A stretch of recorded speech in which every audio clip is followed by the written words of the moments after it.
ठीक है, electric field and charges. तो अब मैं उतनी डिटेल में तो कराऊंगा नहीं, ठीक है, बहुत ज़्यादा टाइम कंज्यूम हो जाएगा, एक हफ्ता। हम वो करेंगे जो इंपॉर्टेंट है और आपके लिए काम आएगा। ठीक है, तो सबसे पहले हम चलेंगे किसमें, कूलम्स लॉ में। किसमें चलेंगे? Coulomb's law. तो कूलम्स लॉ ने बहुत सिंपल एक बात बोली थी कि अगर आपके पास दो चार्ज हैं, अगर वो पॉजिटिव पॉजिटिव हैं, तो उनके बीच में क्या होगी? एक रिपल्शन। क्या होगी इनके बीच में? एक रिपल्शन। और अगर वो अपोजिट चार्जेस हैं, एक पॉजिटिव है एक नेगेटिव है, तो उनके बीच में क्या होगी? अट्रैक्शन।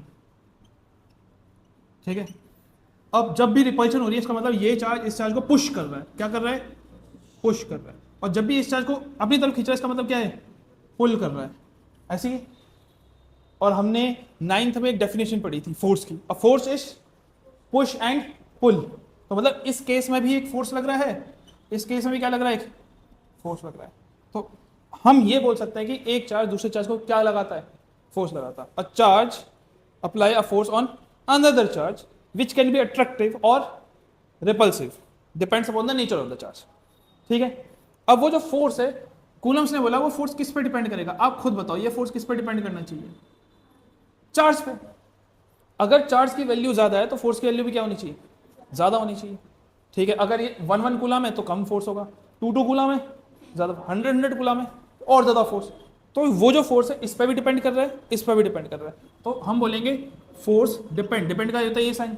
अब या तो होता है डायरेक्टली या होता है इनवर्सली। डायरेक्टली में क्या होता है? दोनों चीज ऊपर जाती है, दोनों चीज। तो चार्ज बढ़ने से फोर्स बढ़ रहा है या कम हो रहा है? बढ़ रहा है। चार्ज बढ़ाने से फोर्स भी बढ़ रहा है, तो ऊपर आएगा। Q1 भी ऊपर ही आएगा और Q2 भी। तो Q1 बढ़ाओगे तो फोर्स बढ़ेगा, Q2 बढ़ाओगे तो फोर्स बढ़ेगा। और जब ये ऐसे वाले रिलेशन को बोलते हैं डायरेक्टली प्रोपोर्शनल। क्या बोलते हैं? Directly proportional. और कूलम्स ने एक और बात बोली कि अगर आपके चार्जेस बहुत पास पास हैं तो जो फोर्स लगेगा वो ज़्यादा होगा, और वही चार्ज अगर कहाँ हो, दूर दूर हो, तो उनके बीच में जो फोर्स लगेगा वो क्या होगा? कम। तो डिस्टेंस बढ़ाने से फोर्स की वैल्यू बढ़ रही है घट रही है? घट रही है। कैसा कैसा रिलेशन हो गया ये? इनवर्स का रिलेशन। इनवर्स का रिलेशन कैसे लिखते हैं हम? 1/r। तो यहाँ पे फोर्स आएगा इनवर्सली प्रोपोर्शनल टू 1/r का स्क्वायर, कि डिस्टेंस के स्क्वायर पे जैसे जैसे डिस्टेंस बढ़ते जाएगा फोर्स की वैल्यू घटते जाएगी घटते जाएगी। अब ये हो लॉजिकल लग रहा है ना, क्योंकि चार्ज पास में होंगे तो एक दूसरे ज्यादा फोर्स लगेंगे। अब दूर है तो इस चार्ज पे इस चार्ज को फोर्स लगाने के लिए इतना डिस्टेंस कवर करना पड़ेगा, तो फोर्स की वैल्यू थोड़ी सी क्या हो जाएगी? कम हो जाएगी। अब अगर इन दोनों को मैं कंबाइन कर दूं तो कंबाइन करने के बाद मेरे को क्या मिल जाएगा?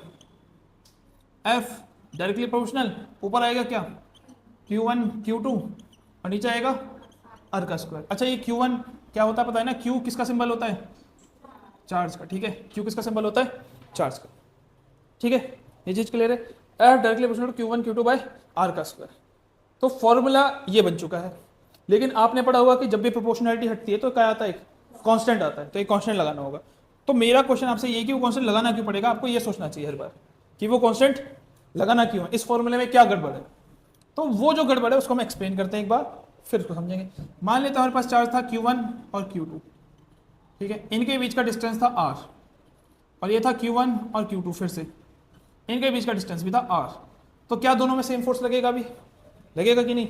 सेम ही लगेगा, क्योंकि दोनों में चार्ज भी सेम है, डिस्टेंस भी सेम है, तो इस फॉर्मूले के हिसाब से सेम फोर्स लगेगा लगेगा। बट अगर मैं इसमें थोड़ा सा चेंज कर दूं, वो थोड़ा सा चेंज क्या है कि मैं इन दोनों चार्ज के बीच में ना एक वुडन ब्लॉक रख दूं। क्या रख दूं? Wooden block. तो अब मेरे को बताओ क्या फोर्स सेम लगना चाहिए? नहीं लगना चाहिए। कैसे पता लगा? जैसे चार्ज बिहेव करता है ना वैसे मैग्नेट्स भी बिहेव करते हैं। कभी आपने मैग्नेट के साथ खेला है? तो मैग्नेट को जब हम एयर में रखते हैं तो उनके बीच में जो अट्रैक्शन होता है बहुत अच्छा होता है। और उसी के बीच में अगर आप बुक रख दो, ऐसा लग रहा बुक रखना, कभी उसकी अट्रैक्शन गायब। मतलब बीच में कोई भी चीज प्रेजेंट होती है तो उसको अट्रैक्ट करने नहीं देती, स्पेशली अगर वो इंसुलेटर हो तो। समझ में आया? तो जैसे ही बीच में मीडियम आएगा तो इसकी जो पावर है, जिसको हम इलेक्ट्रिक फील्ड बोलना चाहता हूं मैं, ठीक है, इलेक्ट्रिक फील्ड यहां तक पहुंच नहीं पाएगी, इसको पेनिट्रेट नहीं कर पाएगी, आर पार नहीं कर पाएगी। तो फोर्स की वैल्यू क्या हो जाएगी? यहाँ पे कम हो जाएगी। लेकिन क्या ये फॉर्मूला इसको जस्टिफाई कर पाएगा? क्योंकि इसमें तो ये बता रहा है कि फोर्स किस पे डिपेंड करेगा? चार्ज पे और डिस्टेंस पे। इसमें कोई भी ऐसी वैल्यू है ही नहीं जो इन दोनों के बीच के मीडियम के लिए भी हो, कि मीडियम चेंज करने से वो वैल्यू चेंज हो जाए, फोर्स की वैल्यू चेंज हो जाए।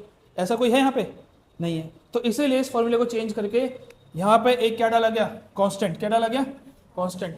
ठीक है, तो इसको हटाते हैं यहाँ से हम, और हम लिखेंगे F इक्वल टू, और वो कांस्टेंट था 1/4 पाई एप्सिलॉन नॉट। अब ये ई भी नहीं है, ये बच्चे ऐसे बना देते हैं, ये नहीं है, ये वाला ई है और इसमें बीच में गोला है। अब इसका क्या मतलब होता है, अब ये समझेंगे। Q1 Q2 बाय आर का स्क्वायर, ठीक है, ये बना फॉर्मूला। अब एक एक करके समझते हैं। सबसे पहली चीज ये क्या है, ये बेसिकली कांस्टेंट है। क्यों लगा, मीडियम की वजह से। किसकी वजह से लगा, मीडियम की वजह से। अब इसमें 1 और 4 पाई तो आपको समझ में आ रहा होगा। 1 1 है, 4 4 है, पाई की वैल्यू 22/7 या फिर 3.14। ये एप्सिलॉन नॉट क्या है, देखो इस सिंबल, ये जो सिंबल है ना, इसको बोलते हैं एप्सिलॉन। ये जो सिंबल ई और ये जो गोल है, इसको बोलते हैं नॉड। क्या बोलते हैं, नॉट। इस सिंबल की बात कर रहा हूं। लेकिन इस चैप्टर में जैसे ये ए है ना, लेकिन ए की कुछ भी वैल्यू हो सकती है, वैसे इस चैप्टर में इसको हम बोलते हैं permittivity of free space. Permittivity of, क्या मतलब है इसका,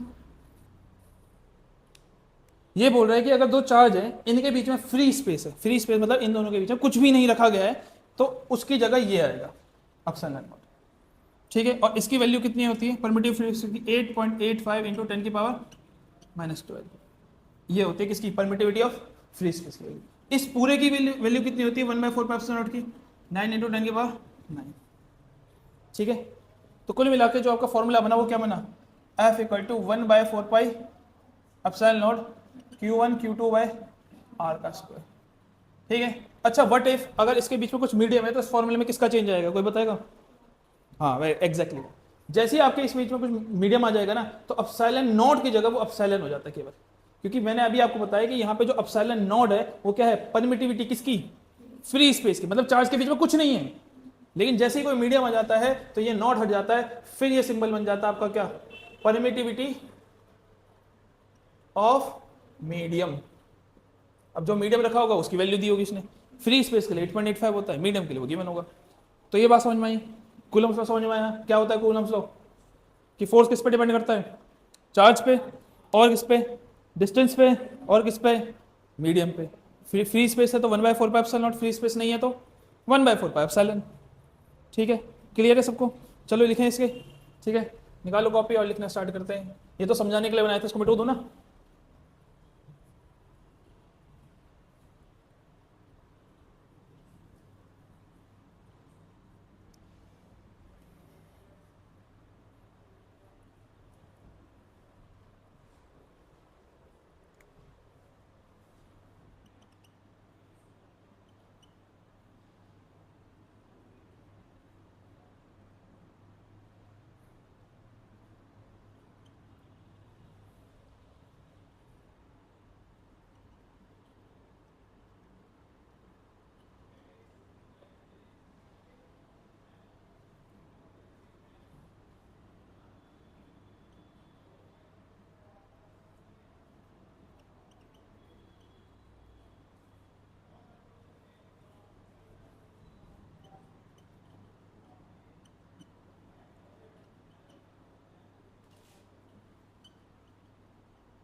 अरे यहाँ से यहाँ कर रहे हैं हम।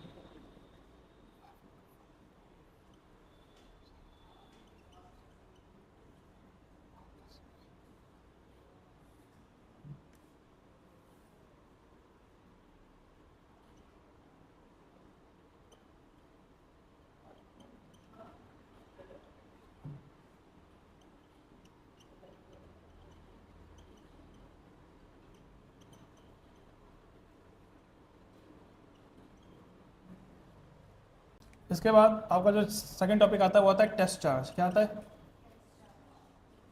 क्या होता है test charge, basically it is a unit positive charge. क्या होता है, एक यूनिट पॉजिटिव, यूनिट मतलब जिसकी वैल्यू 1 हो और क्या नेचर हो, पॉजिटिव हो। और ये चेक करने के काम आता है कि किसी भी पॉइंट पे इलेक्ट्रिक फील्ड है या नहीं है, ठीक है। इसको डिनोट किया जाता है किससे, डिनोटेड बाय Q0 ठीक है, और दूसरा हमेशा कैसा होता है, ऑलवेज पॉजिटिव इन नेचर और used to check the presence of electric field. अब इलेक्ट्रिक फील्ड क्या है इसको समझेंगे अभी हम, पहले लिख लो जल्दी, बस इतना ही पता होना चाहिए इसके बारे में। अब आ जाते हैं हम नेक्स्ट टॉपिक पर जिसका नाम है इलेक्ट्रिक फील्ड।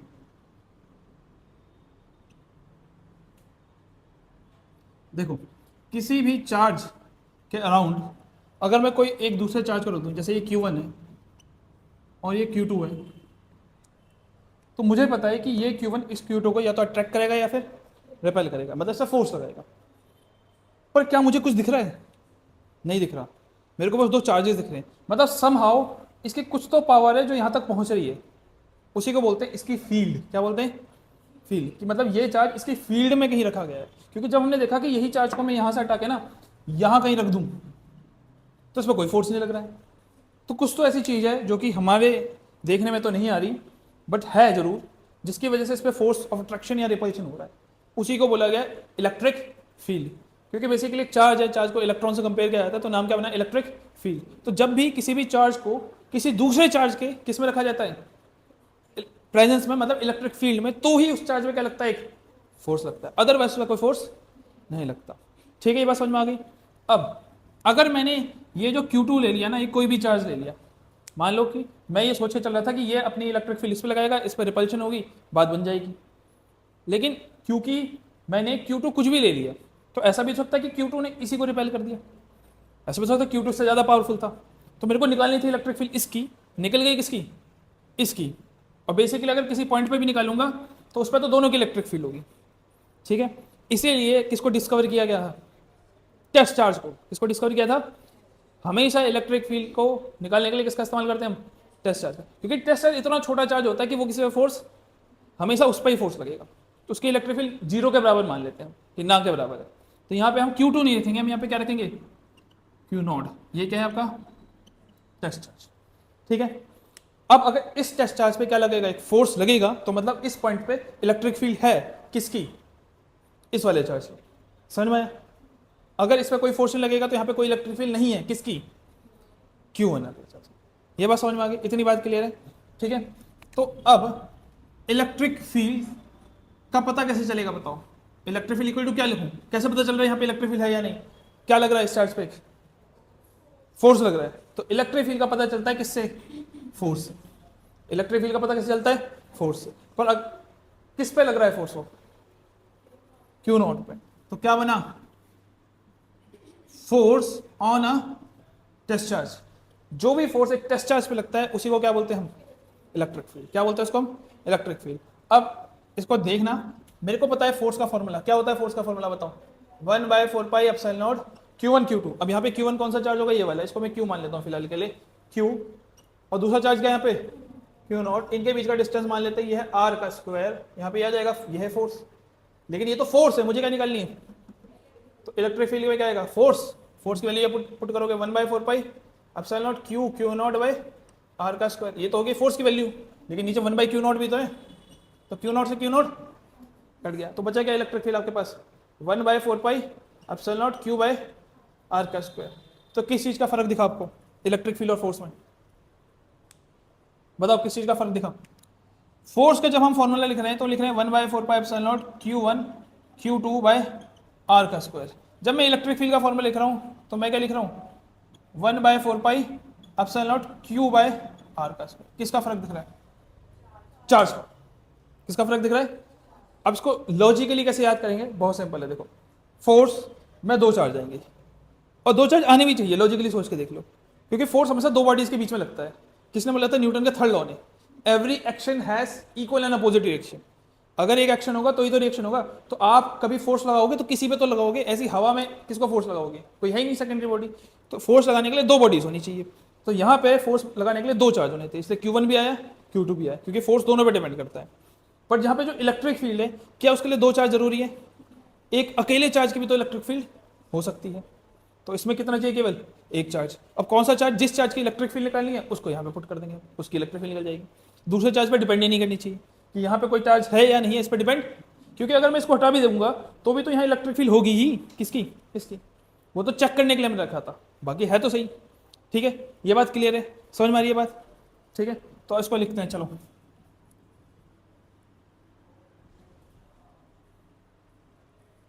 इलेक्ट्रिक फील्ड होते हैं force per unit test charge. अब मैं बहुत शॉर्टकट में लिख रहा हूँ नोट्स में अच्छे से। Electric field equal to force upon में टेस्ट चार्ज, तो E equal to F by Q naught, ये फॉर्मूला होता है। ठीक है, इसको यहाँ पे करते हैं कि अगर आपके पास एक Q है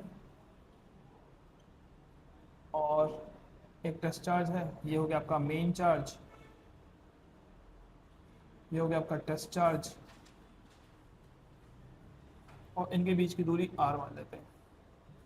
तो यहाँ पे जो फोर्स होगा 1/4 pi epsilon naught Q naught by r का स्क्वायर, ये हो गया फोर्स। इसको कर दो पुट,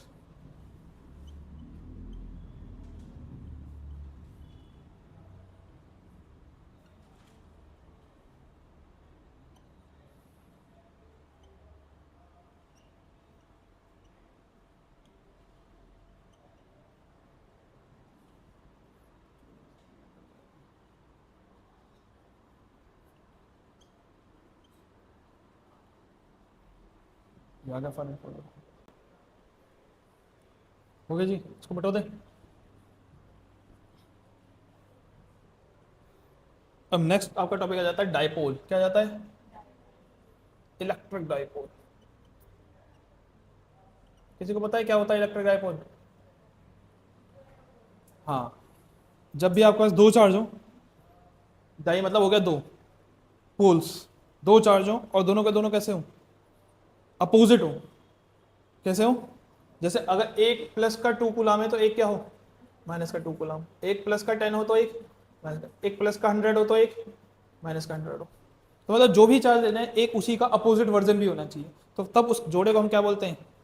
इलेक्ट्रिक डाइपोल। क्या बोलते हैं? Electric dipole. रियल लाइफ में अगर आपको इलेक्ट्रिक डाइपोल देखना है तो आपने कभी HCl के बारे में पढ़ा होगा। HCl एक इलेक्ट्रिक डाइपोल है, थोड़ी बहुत केमिस्ट्री आपने पढ़ी हो। तो HCl में H प्लस होता है, Cl माइनस होता है। या फिर आपने सॉल्ट के बारे में पढ़ा होगा तो NaCl, Na plus Cl minus. तो ये सारे क्या है? Electric dipole. एक पॉजिटिव चार्ज एक नेगेटिव चार्ज है।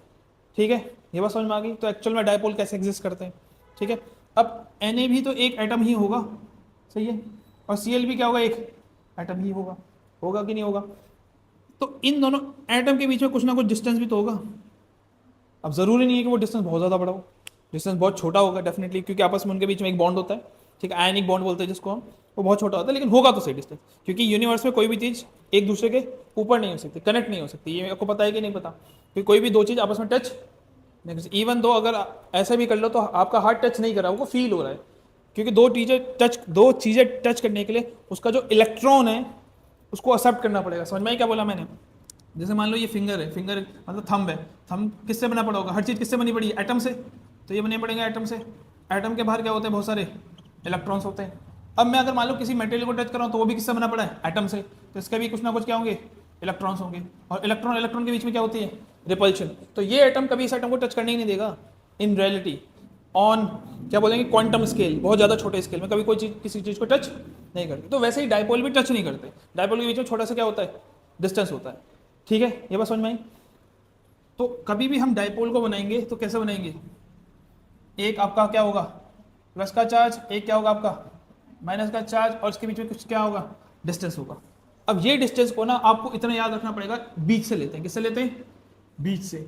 जितना ये डिस्टेंस होगा उतना ये डिस्टेंस होगा। अगर आपने ये ए ले लिया है डिस्टेंस, तो ये भी क्या होगा? ए होगा। अगर ये आर लिया है तो ये भी क्या होगा? आर।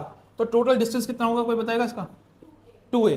डायपोल के बीच के डिस्टेंस को हमेशा 2 ही टर्म्स में रिप्रेजेंट करते हैं। ठीक है, 2a 2r 2l 2s कुछ भी बोल दो। ठीक है, तो डायपोल क्या है? A pair of equal and opposite charges, बस सिंपल। इसी को बोलते हैं इलेक्ट्रिक डायपोल। इसी से रिलेटेड एक टर्म आती है, इसको बोलते हैं डायपोल मोमेंट। क्या आता है? अब मैंने इसके ऊपर बहुत अच्छा लेक्चर दिया था लास्ट क्लास में, आज मैं इतना लंबा लेक्चर दूंगा नहीं, फिलहाल मैं तुम्हें बस बता दूंगा कि डायपोल मोमेंट होता क्या है। जैसे मोमेंटम क्या होता है बताने जरा? मास इनटू वेलोसिटी, यही है। पर अगर मैं आपसे पूछूं एक्चुअल मोमेंटम होता क्या है, जैसे फोर्स, फोर्स का हमें पता है क्या होता है, पुश और पुल, धक्का लग रहा है तो फोर्स है। मोमेंटम क्या है यार? ये क्या है मोमेंटम? एक्चुअल में कहीं दिखता है मोमेंटम? एनर्जी दिखती है, फोर्स दिखता है, वर्क भी दिखता है, फोर्स इनटू डिस्प्लेसमेंट, चार्ज दिखते हैं, मोमेंटम क्यों नहीं दिख रहा? क्या है मोमेंटम? नहीं पता ना कुछ भी, बस हमने ये पढ़ रखा है कि momentum is the product of mass and velocity. जब भी मास को वेलोसिटी से क्या करेंगे, मल्टीप्लाई करेंगे, तो उसको एक नया नाम दे देंगे, क्या? मोमेंटम। ठीक है। अब मोमेंटम है क्या, इसके ऊपर तो बहुत बड़ा लेक्चर हो सकता है, फिलहाल उस पर नहीं चलेंगे हम, वो 11th में था और लास्ट क्लास में मैंने बता दिया था जब पहले वाले बच्चों को पढ़ाया था। फिलहाल के लिए बस ये ध्यान रखो, जब भी एक क्वांटिटी को किसी दूसरी क्वांटिटी से मल्टीप्लाई करते हैं और वो क्वांटिटी बहुत ज्यादा इंपॉर्टेंट है, तो उसको एक नया नाम दिया जाता है। और जब भी मैं बच्चों को एक टॉपिक पढ़ाता हूँ तो हमेशा एक एग्जाम्पल देता हूँ रियल लाइफ, कि आपने एक वो ली, क्या बोलते हैं इसको, कुकर मान लो, कुकर में डाला आपने दूध, इसमें डाल दिया फिर आपने चावल, ठीक है, जो एंड प्रोडक्ट बना, ठीक है, उसको आपने क्या बोला? खीर। तो उसको दूध चावल क्यों नहीं बोला?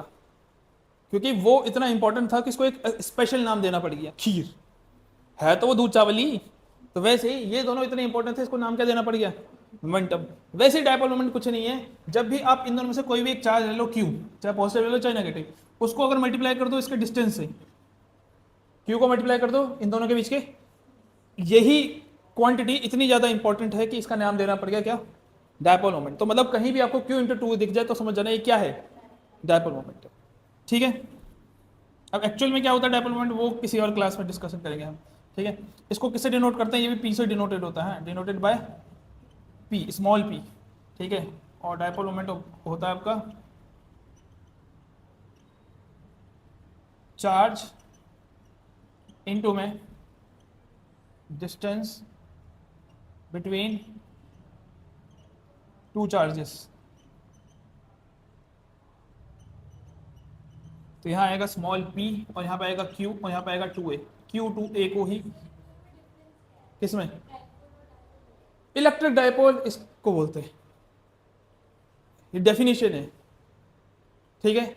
और इससे एसोसिएट टर्म ये है डायपोल मोमेंट। और डायपोल मोमेंट एक वेक्टर क्वांटिटी होती है। ठीक है। ये ध्यान रखना, it is a vector quantity. इसकी डायरेक्शन होती है negative charge to positive charge.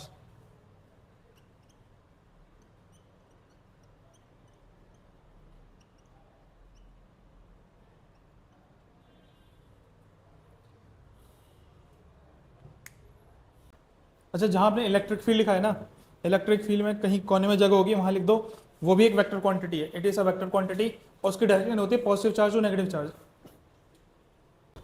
तो इलेक्ट्रिक फील्ड और डायपोल की डायरेक्शन हमेशा क्या होती है? अपोजिट होती है। डायपोल कहां से कहां है? नेगेटिव टू, लेकिन इलेक्ट्रिक फील्ड क्या है?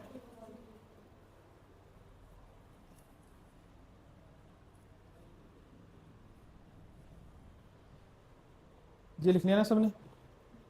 कर दे। चलो, अब ये तो आपके बना लेते हैं हम तक कॉन्सेप्ट। क्या बना रहे थे? कॉन्सेप्ट। अब हमको सीधे सीधे एक करने डेरिवेशन। ठीक है।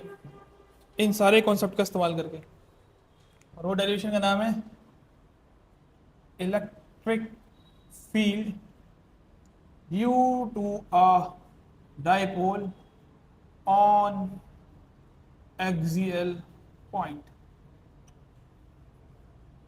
Electric field due to dipole on,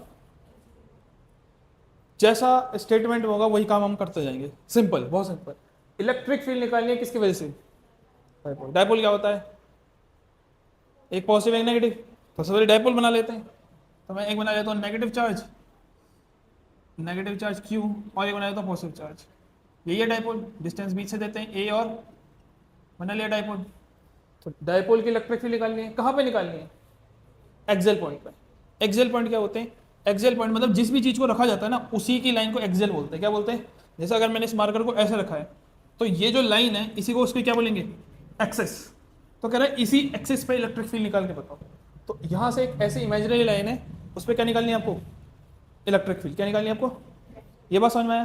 तो एक डाइपोल की वजह से इलेक्ट्रिक फील्ड, एक डाइपोल की वजह से इलेक्ट्रिक फील्ड निकालिए कहाँ पे, एक्सेल पॉइंट पर। अब कोई भी पॉइंट आप इमेजिन कर सकते हो, आप यहाँ यहाँ यहाँ यहाँ यहाँ, मैं यहाँ पे इमेजिन कर रहा हूँ, यहाँ पे मैं इलेक्ट्रिक फील्ड निकालूंगा, इस पॉइंट को नाम दे दूंगा मैं पी। क्या नाम दे दूंगा, पी। ठीक है, अब बताओ मुझे कैसे पता चलेगा यहाँ इलेक्ट्रिक फील्ड है या नहीं। क्या मुझे इलेक्ट्रिक फील्ड दिखेगी, नहीं। क्या है दूसरा तरीका, टेस्ट चार्ज। अभी पढ़ा था हमने कि जब भी हमको इलेक्ट्रिक फील्ड चेक करनी है चुपचाप से टेस्ट चार्ज रख दो। अगर उस पर कोई फोर्स लग रहा है मतलब है इलेक्ट्रिक फील्ड, नहीं लग रहा तो नहीं है। तो इस पॉइंट पे क्या रख देते हैं, एक टेस्ट चार्ज। ठीक है, इसको हटाते हैं यहाँ से, हम इसको लिख देते हैं क्यू नॉट और इस पॉइंट को पी बोल देते हैं। अब मेरे को ये बताओ इस टेस्ट चार्ज को कौन फोर्स लगाएगा,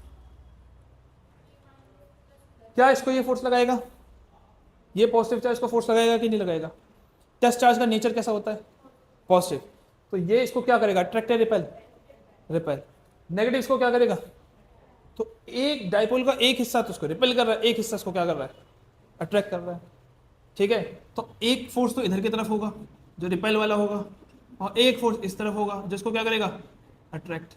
क्या ये दोनों फोर्स इक्वल होंगे, क्या ये दोनों फोर्स इक्वल होंगे बताओ, हाँ या ना, सोचो। नहीं होंगे, क्योंकि फोर्स का फॉर्मूला क्या होता है, 1/4 epsilon naught Q1 Q2 bye, यही होता है फॉर्मूला। तो फोर्स किस पे डिपेंड करता है, डिस्टेंस पे। तो बताओ ये चार्ज तो इसके पास में है, ये चार्ज इससे दूर है, तो किसका फोर्स ज्यादा लगेगा, पास वाले चार्ज का या दूर वाले चार्ज का, पास वाले चार्ज का। मतलब ये इसको रिपेल ज्यादा करेगा, ये इसको अट्रैक्ट कम करेगा, इसका फोर्स इसमें ज्यादा लगेगा, इसका फोर्स इसमें कम लगेगा, ऐसे ही होगा। तो हमने जो वेक्टर बनाए ये गलत बनाए हैं, हम इस वेक्टर को हटाते हैं। अब यहाँ पे हम एक वेक्टर बनाएंगे इधर वाला, और जो रिपल्शन वाला था वो थोड़ा बड़ा बनाएंगे, और इसको हम लिख देंगे फोर्स F प्लस Q, ताकि पता चल जाए कि लगा कौन रहा है ये फोर्स। अगर मैं केवल F लग दूंगा तो मेरे को लगेगा कि फोर्स लगा है, लेकिन लगा कौन रहा है, कौन लगा रहा है, ये वाला क्यों, इसलिए मैंने छोटा सा प्लस Q लिख दिया। वैसे इसको एक अट्रैक्ट करेगा तो एक छोटा सा वेक्टर बना देंगे, छोटा, इससे थोड़ा छोटा होना चाहिए, उसमें लिख देंगे हम F माइनस Q। कौन फोर्स लगा रहा है, ये वाला फोर्स लगा रहा है। ठीक है, और डिस्टेंस हमेशा बीच से लेता है डाइपोल के, तो ये जो डिस्टेंस है इसको मैं कुछ नाम दे दूंगा, आप कुछ भी दे सकते हो। मैंने R ले लिया, क्या ले लिया, R। ये चीज समझ में आई, ये समझ में आई। अब मुझे बताओ कि मुझे इलेक्ट्रिक फील्ड निकालनी थी या फोर्स निकालना था, इलेक्ट्रिक फील्ड निकालनी थी, पर मैं क्या निकाल रहा हूं अभी, फोर्स। अब ये ध्यान रखना, इलेक्ट्रिक फील्ड और फोर्स की डायरेक्शन क्या होती है, हमेशा सेम ही होती है। इलेक्ट्रिक फील्ड और फोर्स की डायरेक्शन, जिस डायरेक्शन में फोर्स लगता है उसी डायरेक्शन में क्या है। तो अगर ये F है तो यही E भी है, तो इसको मैं F की जगह क्या कर देता हूँ, E कर देता हूँ, इसको भी क्या कर देता हूँ, E। Electric field due to positive charge, electric field due to, तो पहले मैंने फोर्स की लिया ताकि आपको समझ में आ जाए, पहले हमने फोर्स लिया, बाद उसको इलेक्ट्रिक फील्ड में कन्वर्ट कर दिया।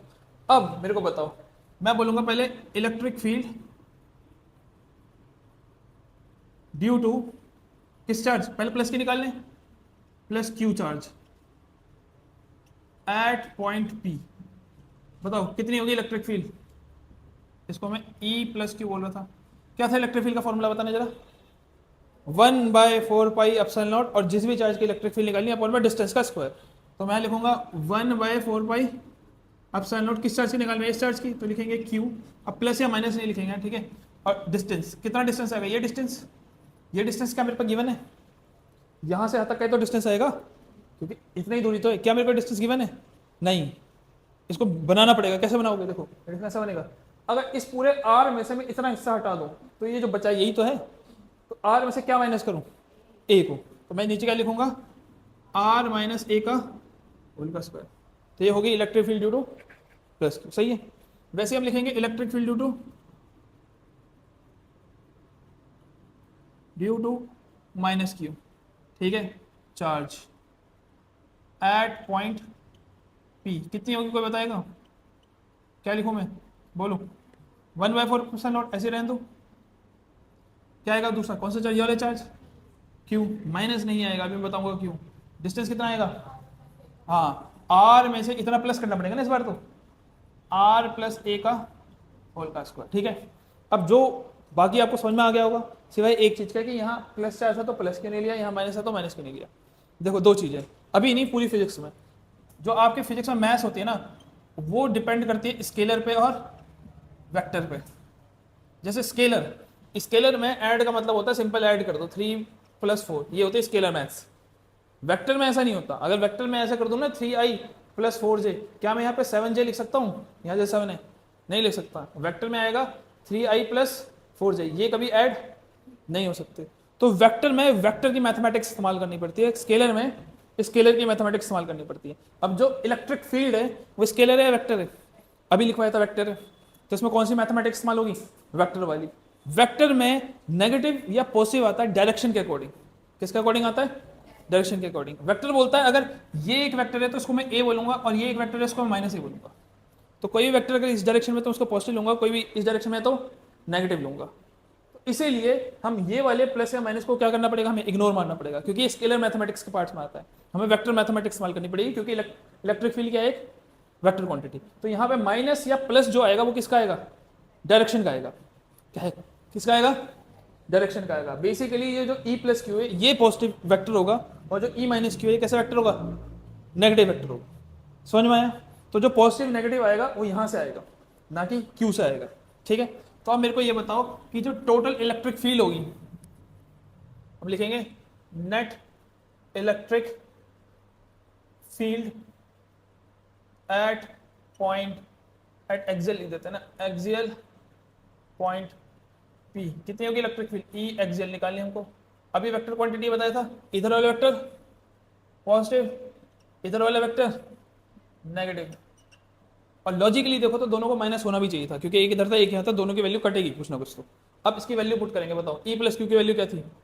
1/4πε0 Q/r - a का स्क्वायर। ये तो हो गया प्लस वाला। माइनस का क्या आएगा? 1/4πε0 Q/r + a का होल का स्क्वायर। ये आएगा। दोनों में कुछ चीज कॉमन दिख रही है क्या? 1/4πε0 Q कॉमन है, यहाँ क्या बचेगा? r - a का होल का स्क्वायर -1 में r + a इसका होल का स्क्वायर। यही होगा। सही है। अब ये माइनस में और दोनों का डिनोमिनेटर अलग है, तो क्या करते हैं? एलसीएम। एलसीएम कैसे लेते हैं? इसको इससे मल्टीप्लाई, इसको इससे मल्टीप्लाई, इनको आपस में मल्टीप्लाई। तो क्या आएगा?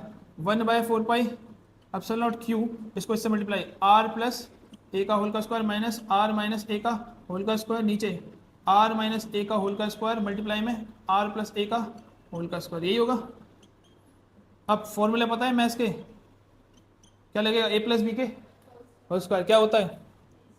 a² + b² + 2ab bracket minus a² - b² नहीं सॉरी +b² माइनस 2ab। तो r का स्क्वायर + a का स्क्वायर कर दिया, और नीचे क्या आएगा? a - b, a + b क्या होता है? a² - b²। तो क्या आएगा? r का स्क्वायर माइनस a का स्क्वायर, और क्योंकि दोनों के बाहर स्क्वायर है तो एक स्क्वायर और आएगा बाहर से। ठीक है, अब ब्रैकेट खोलेंगे तो साइन चेंज होगा।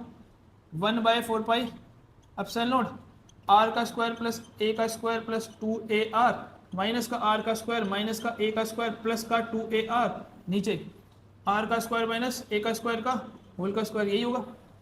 अब मेरे को बताओ किससे क्या कट गया? r से r गया, a से a गया, तो क्या बन गया आपके पास? यहाँ पे कर दे, बीच में जगह यहीं बच रही है अभी। तो ये E एक्सियल चल रहा था, ठीक है। E एक्सियल कितना आएगा बताओ? 1/4πε0 2ar + 2ar 4ar अपॉन में r² माइनस a का स्क्वायर का स्क्वायर। यही है। ठीक है, अब मैं इसको कैसे लिख सकता हूँ? 1/4πε0, इसको भी लिख सकता हूँ। अच्छा Q कहाँ गया? Q तो लिखा ही नहीं है। यहाँ पे आएगा Q, इसको भी लिख सकता हूँ 2a 2r। ऐसे लिख सकता हूँ कि नहीं, ये बताओ। क्या किया मैंने? 4 को मैंने 2 और 2 में तोड़ दिया, 2 2 जा 4, a को r को अलग अलग कर लिया। क्यों किया? क्योंकि q × 2 है, मेरे को कुछ पता है, कुछ तो है q × 2 है। क्या है? अभी पढ़ा था ना, जहाँ पे मेरे को q × 2 दिख जाएगा मेरे को पता जाएगा डाइपोल मोमेंट है। तो इसको किससे दिख लेंगे हम?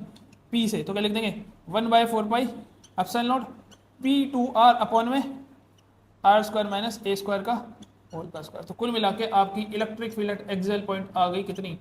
1/4πε0 2pr अपॉन में r का स्क्वायर माइनस a का स्क्वायर का होल का स्क्वायर। यही आपकी इलेक्ट्रिक फील्ड होती है। ठीक है, यहां तक दिमाग लगाना है। उसके बाद तो आपकी मैथ्स अच्छी है तो हो जाएगा। मैथ्स थोड़ी बेकार है तो फिर आपको लगेगा कि क्या हो रहा है ये। अच्छा इधर वाले लिख लिया ना, इधर वाले इरेज कर दें।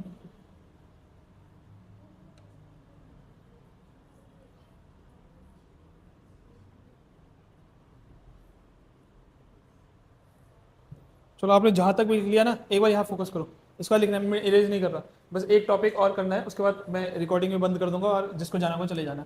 वो है प्रॉपर्टीज ऑफ चार्जेस। क्या है, किसी को याद है क्या थी प्रॉपर्टीज? तो 3 प्रॉपर्टीज हैं जो आपको पता होनी चाहिए। पहला है एडिटिविटी, दूसरा है क्वांटाइजेशन, तीसरा है कंजर्वेशन। ठीक है, तो एडिटिविटी ऑफ चार्ज बोलता है कि चार्जेस को ऐड कर सकते हो। चार्जेस को क्या कर सकते हो? ऐड। बेसिकली किसी भी बॉडी पे अगर बहुत सारे चार्जेस है, 2q माइनस का 3q प्लस 5q, तो टोटल चार्ज कैसे निकलेगा? इन तीनों को क्या कर दो? ऐड कर दो। जो माइनस होना होगा वो अपने आप माइनस हो जाएगा। अच्छा इसमें माइनस लेंगे या नहीं लेंगे? लेंगे, क्योंकि चार्ज एक स्केलर क्वांटिटी है, चार्ज की कोई डायरेक्शन नहीं होती। तो इसमें आप अगर एडिटिविटी लगाओगे तो क्या लिखोगे? आप लिखोगे 2q माइनस का 3q प्लस का 5q, तो 5q plus 2q 7q, 7q minus 3q 4q, मतलब टोटल चार्ज कितना होगा? 4q होगा। तो एडिटिविटी समझ में आ गया। Charges can be algebraically added, algebraically हम उसको ऐड कर सकते हैं। ठीक है, अगला आ गया क्वांटाइजेशन। क्या आ गया? क्वांटाइजेशन। क्वांटाइजेशन का मतलब होता है मिनिमम अमाउंट ऑफ चार्ज एक बॉडी से दूसरी बॉडी में कितना जा सकता है। ये मैंने समझाया था शायद आप लोग, कितना चार्ज जा सकता है एक बॉडी से दूसरी बॉडी में? कम से कम कितना चार्ज जा सकता है? देखो कम से कम एक बॉडी से दूसरी बॉडी में जो चार्ज जा सकता है वो 1 इलेक्ट्रॉन है। 1 इलेक्ट्रॉन से कोई छोटी चीज एग्जिस्ट करती है फिलहाल तुम्हारे दिमाग में, तुम्हारे सिलेबस के अकॉर्डिंग? नहीं है ना, प्रोटॉन उससे बड़ा ही होता है, इलेक्ट्रॉन सबसे छोटा चार्ज होता है। हालांकि प्रोटॉन का चार्ज इलेक्ट्रॉन का चार्ज सेम ही होता है, ठीक है, लेकिन इलेक्ट्रॉन से छोटा चार्ज एग्जिस्ट। तो मैं बोलूंगा कि मिनिमम चार्ज जो एक बॉडी से दूसरी बॉडी में जा सकता है वो कितना होगा? 1.6 × 10 की पावर माइनस 19 कूलम, इतना ही जा सकता है, इससे कम चार्ज नहीं जा सकता। अगर कोई आपको कहीं पे क्वेश्चन में लिखा आ जाए कि 1 × 10 की पावर माइनस 19 कूलम इतना चार्ज दिया है, क्या ये प्रैक्टिकली पॉसिबल है?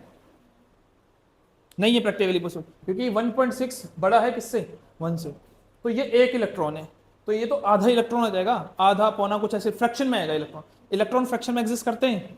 नहीं, इलेक्ट्रॉन एक चार्ज बॉडी है, जैसे ये बॉडी, अगर ये जाएगी तो पूरी जाएगी, ऐसा नहीं कि बीच से टूट के जाएगी। समझ में आया? तो हमेशा एक बॉडी से दूसरी बॉडी में जो इलेक्ट्रॉन्स जाते हैं कितने होते हैं? हमेशा वो इंटीजर्स की फॉर्म में होते हैं, कंप्लीट इंटीजर्स। कंप्लीट इंटीजर्स का मतलब होता है 1 2 3 4 5 ऐसे होंगे। कैसे नहीं होंगे? 1.3 1.7 1.8 1/3 2/7 ऐसे इलेक्ट्रॉन कभी भी, क्योंकि ये सारे फ्रैक्शन वाली वैल्यूज है और इलेक्ट्रॉन फ्रैक्शन में ट्रैवल नहीं करता। फ्रैक्शन में ट्रैवल का मतलब है कि कुछ हिस्सा तोड़ के दे दिया उसे, ठीक है, ऐसा नहीं हो सकता। समझ में आया? तो इसको फॉर्मूले के फॉर्म में हम लिख सकते हैं Q = Ne। क्या लिखते हैं हम? Q = Ne। Q मतलब हो गया चार्ज, E मतलब इलेक्ट्रॉन, N मतलब नंबर। अब ये जो नंबर होंगे क्या होंगे? हमेशा या तो एक भी नहीं होगा, एक भी इलेक्ट्रॉन नहीं गया, या फिर कितना होगा? 1 इलेक्ट्रॉन गया, या फिर क्या होगा? 2 इलेक्ट्रॉन गए, या फिर क्या होगा? 3 इलेक्ट्रॉन गए। ऐसे करते करते चले जाएगा N तक। ये क्या नहीं हो सकता? क्या नहीं हो सकता बताओ? 1.3 2/7 7/5। अच्छा 4/2 हो सकता है कि नहीं? हो सकता है, 4/2 हो सकता है। ऑल दो ये फ्रैक्शन है, पर ये कट जाएगा, 4/2 2 आ जाएगा, तो ये हो सकता है जो ना कटे। ठीक है, रेशनल इरेशनल नंबर पढ़ा था ना आपने 10th में, बस लगा लो उस हिसाब से। कंजर्वेशन तो आप बचपन से पढ़ता रहे हो कि भैया चार्जेस को ना बनाया जा सकता है ना चार्जेस को डिस्ट्रॉय कर सकता है। चार्जेस को बस क्या कर सकते हैं? ट्रांसफर कर सकते हैं। अगर मैंने इसको ऐसे रब किया, इसमें चार्ज आया तो बना नहीं है, वो मेरे हाथ से आया है, मेरे हाथ से थोड़ा चार्ज कम हो गया, इस हाथ में थोड़ा ज़्यादा चले गया। तो चार्जेस को क्या कर सकते हैं? केवल नॉट नॉर क्रिएट, ठीक है, can not be created, can not destroy, only transfer from one body to another. ठीक है, यही 3 प्रॉपर्टी आपको पता होनी चाहिए। लास्ट पार्ट में, लास्ट क्लास में हमने करा था electric field at axial point, सबको आता है वो? ठीक है, नेक्स्ट टॉपिक हमारा है electric field at equatorial point due to a dipole. कहां पे निकालने के लिए बोल रहे हैं? इलेक्ट्रिक फील्ड कहां पे? इक्वेटोरियल पॉइंट पे। किसकी वजह से? एक डाइपोल की वजह से। ठीक है, तो अब सबसे पहले हमको क्या बनाना पड़ेगा? एक डाइपोल। तो डाइपोल सबको पता है ना, जिसमें क्या होता है? एक पॉजिटिव चार्ज, एक नेगेटिव चार्ज, और उसका डिस्टेंस बी से लेते थे हम, ए और ए, ऐसे ही होता था। अब जब हमने एक्सियल किया था तो एक्सियल में ये लाइन होती थी, इक्वेटोरियल में कैसी लाइन होती है? ये हमेशा इक्वेटोरियल लाइन वो होती है जो किसी भी चीज को दो पार्ट में डिवाइड करे। जैसे आपने ज्योग्राफी में पढ़ा होगा इक्वेटर, इक्वेटर होती है सेंट्रल लाइन जो अर्थ को ऊपर और नीचे वाले पार्ट में डिवाइड करती थी। तो वैसे ही यहाँ पे ये जो लाइन होगी, कौन सी वाली लाइन, ऐसी वाली लाइन, इसी लाइन को क्या बोलेंगे हम, इक्वेटोरियल लाइन। ठीक है, तो इसी पॉइंट पे हमको क्या निकालनी है, इलेक्ट्रिक फील्ड। क्या निकालनी है, तो मैं एक इक्वेटोरियल लाइन बना लेता हूँ इस तरीके से। ठीक है, और मैं यहाँ पे इलेक्ट्रिक फील्ड निकालने की लिए कोशिश कर रहा हूँ। ठीक है, और ये जो इक्वेटोरियल लाइन है ये मान लेते हैं इससे कितनी दूरी पे, एस की दूरी पे, कितने की दूरी पे, एस। अब मेरे को इस पॉइंट पे इलेक्ट्रिक फील्ड निकालनी है, यही बोल रहा है टॉपिक। ठीक है, कैसे निकालते थे, क्या रखते थे हम लास्ट क्लास में, क्या बताया था, इलेक्ट्रिक फील्ड निकालने के लिए एक चीज रखते थे हम, टेस्ट चार्ज। याद आया, टेस्ट चार्ज क्या रखते थे इस पॉइंट पे हम, टेस्ट चार्ज। टेस्ट चार्ज होता था क्यू नॉट। अब मेरे को ये बताओ, ये इसको क्या करेगा, ये पॉजिटिव है, टेस्ट चार्ज भी कैसा होता है, तो क्या करेगा इसको, रिपेल। तो एक तो इधर की तरफ जाएगा, और इसको मेरे को नाम देना पड़ेगा E, electric field due to positive charge. ये हो गया इलेक्ट्रिक फील्ड के लिए, और कौन लगा रहा है, पॉजिटिव चार्ज। ये क्या करेगा इसको, अट्रैक्ट। तो क्या बनेगा, electric field due to negative charge. यही होगा, सही है, इतनी बात समझ में आ गई। अब तुम खुद सोच के बताओ कि अगर ये टेस्ट चार्ज को एक इलेक्ट्रिक फील्ड यहां लग रही है, एक इलेक्ट्रिक फील्ड यानी क्या ये चार्ज दोनों जगह जा सकता है, नहीं जा सकता। एक बार में एक ही जगह तो जाएगा, दोनों जगह कैसे जा सकता है, ये बात समझ में आई। तो कैसे बनता था फिर, वेक्टर को तोड़ना आता था, इसको बोलते थे परपेंडिकुलर, इसको बोलते थे हॉरिजॉन्टल। तो दोनों ही वेक्टर के कंपोनेंट हम ब्रेक कर सकते हैं कि नहीं, कर सकते हैं। दोनों ही वेक्टर के क्या ब्रेक कर सकते हैं हम, कंपोनेंट कर सकते हैं। अच्छा, वो मैं दूसरे डायग्राम में करूंगा क्योंकि इस डायग्राम बहुत ज्यादा कंजेस्ट हो जाएगा। पहले हम ये डायरेक्शन, वो डिस्टेंस देख लेते हैं। ये जो डिस्टेंस है, इस डिस्टेंस को क्या मान लेते हैं, आर। तो ये जो डिस्टेंस होगा, इस डिस्टेंस को भी क्या मानना पड़ेगा, आर, क्योंकि दोनों सेम सेम है। ये ए हो गया, ये हो गया, ये एस हो गया, परपेंडिकुलर डिस्टेंस। ठीक है, 90 डिग्री वाला, ये आर हो गया, ये आर हो गया, स्टार से स्टार का डिस्टेंस। ठीक है, तो एक और डायग्राम हम बना देते हैं जिसमें हम इसको ब्रेक करके दिखा देंगे ताकि एक ही में कंजेस्टेड ना हो। तो ये जो क्यू नोड है, यहाँ बना देते हैं, ये जो क्यू नोड है, ठीक है, इसमें एक लग रहा था ये E प्लस क्यू, और एक क्या लग रहा था नीचे, E माइनस क्यू, यही हो रहा था। इसके अगर मैं कंपोनेंट ब्रेक करूं तो क्या होंगे बताओ, ये और ये ऐसे ही होगा। ये चार्ज को इधर ले जा रहा है, मतलब इधर भी ले जा रहा है, ऊपर भी ले जा रहा है। और अगर ये थीटा है तो ये कौन सा कंपोनेंट होगा, थीटा, कॉस थीटा। जहां भी थीटा होता है कॉस वाला होता है, तो हो जाएगा E plus Q cos theta. ये हो जाएगा E plus Q sine theta, यही होगा। वैसे ये चार्ज को इधर की डायरेक्शन में ले रहा है, मतलब नीचे भी ले जा रहा है और इधर भी ले जा रहा है। तो एक इधर बनेगा और एक इधर बनेगा। तो क्या आएगा बताओ, अगर ये थीटा है तो E minus Q cos theta, और ये आ जाएगा E minus Q sine theta, यही होगा। इतनी चीज क्लियर है। तो अब मैंने इसके कंपोनेंट तोड़ दिए, किसके कंपोनेंट तोड़ दिए, इसके। ठीक है, ये चीज क्लियर है। अब ये चीज मैं इसमें दिखा दूं, अब तो समझ में आ जाएगा ना। ठीक है, तभी मैंने अलग बना दिया था। ठीक है, ये अलग है डायग्राम। ठीक है, अब मैं इसको यहाँ पे तोड़ दूं तो यहाँ पे क्या आएगा बताओ, एक ऐसा आएगा, एक ऐसा आएगा। ये थीटा है तो क्या आ जाएगा बताओ, E plus Q cos theta, E plus Q sine theta. वैसे यहाँ पे भी, यहाँ पे और ये नीचे, तो क्या आएगा, E minus Q cos theta, E minus Q sine theta, यही आएगा। अब तब ये डायग्राम थोड़ा कंजेस्टेड होने वाला था इसलिए ऐसे करा था। ठीक है, अब तुम खुद देखो इस चार्ज में। अच्छा, जब भी किसी भी चीज के कंपोनेंट को तोड़ देते हैं ना, फिर उसको नहीं देखते। जैसे फॉर एग्जांपल अगर ये मार्कर है, इसका मैं ढक्कन निकाल दूं, तो अब मैं बोलूं कि मार्कर का है, तो बोलोगे तो तोड़ दिया, तो ये दिखेगा कभी नहीं। तो वैसे ही मैंने E प्लस क्यू को तोड़ दिया है, तो क्या ये दिखना चाहिए, नहीं। अब केवल इसको इसको इसको इसको देखना है, इसको इसको नहीं देखना। सही है। अब तुम खुद सोच के बताओ, E plus Q sine theta ऊपर की तरफ है, E minus Q sine theta कहाँ है, नीचे की तरफ। दो वेक्टर है, दोनों के दोनों इक्वल है और दोनों के दोनों अपोजिट है। ऐसे वेक्टर क्या हो जाते हैं, कैंसल आउट। ना ये ऊपर जाएगा ना ये नीचे जाएगा। लेकिन ये दोनों वेक्टर तो क्या है, सेम डायरेक्शन में। सेम डायरेक्शन के वेक्टर क्या हो जाते हैं, ऐड हो जाते हैं। तो जो टोटल इलेक्ट्रिक फील्ड आएगी वो किसकी वजह से आएगी, इन्हीं दोनों की वजह से आएगी। ये दोनों तो क्या करेंगे, खुद को कैंसिल आउट कर देंगे। वो भी यहाँ पे हम थोड़ा सा इंग्लिश में लिख भी देंगे। ठीक है, फिलहाल के लिए मैं यहाँ बोलूंगा net electric field, net electric field at equatorial point. ठीक है, E इक्वी से डिनोट करेंगे हम इसको। तो क्या होगी बताओ, E plus Q cos theta plus E minus Q cos theta, यही होगा। प्लस क्यू वाला और माइनस क्यू वाला, सही है, समझ में आई। इन दोनों में मैं कॉस थीटा को कॉमन निकाल सकता हूँ, तो क्या आएगा बताओ, कॉस थीटा कॉमन निकालेंगे तो क्या आएगा, E plus Q plus E minus Q, यही होगा। ठीक है, अब मेरे को इलेक्ट्रिक फील्ड के पहले वैल्यू निकालने दो। किसकी वैल्यू निकालने दो, इलेक्ट्रिक फील्ड की। कहाँ पे निकालें, यहाँ पे निकाल लें।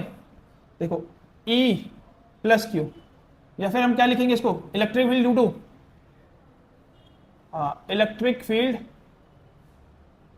ड्यू टू प्लस क्यू, ठीक है, इसको हम ई प्लस क्यू से दिखा रहे थे, ठीक है। इसकी वजह से कितनी इलेक्ट्रिक फील्ड होगी, क्या फॉर्मूला था, 1/4 पाई एप्सिलॉन नॉट। इस चार्ज की बात हो रही है तो क्या आएगा क्यू, और यहां से यहां तक का डिस्टेंस कितना है यही आएगा।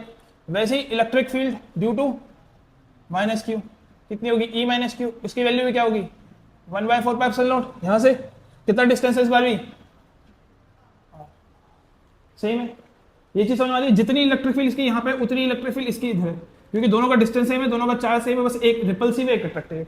ये चीज समझ में आई, तो दोनों की वैल्यू को मैं यहाँ से पुट कर सकता हूँ इसमें, तो क्या आएगा बताओ, cos theta E plus Q जगह 1/4 pi epsilon naught Q by R का square plus 1/4 pi epsilon naught Q by R का स्क्वायर, दोनों सेम क्वांटिटी है, दोनों को कॉमन निकाल दो, तो क्या आएगा कॉस थीटा मल्टीप्लाई में 1/4 pi epsilon naught Q by R का स्क्वायर, इसकी जगह भी क्या आएगा 1 प्लस किसी का भी क्या आएगा 1, तो कितना जाएगा कॉस थीटा इंटू में 1/4 pi epsilon naught Q by R का स्क्वायर इंटू में 2, सही है, इतनी चीज सही लग रही है सबको।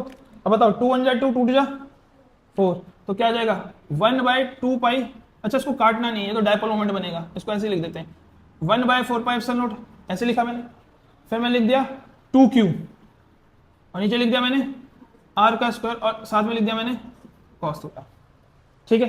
ये चीज समझ में आई, समझ में आई कि नहीं, तो कायदे से इलेक्ट्रिक फील्ड तो निकल चुके हैं, यहां से ये इक्वी चलता गया यहां तक चले गया, ठीक है।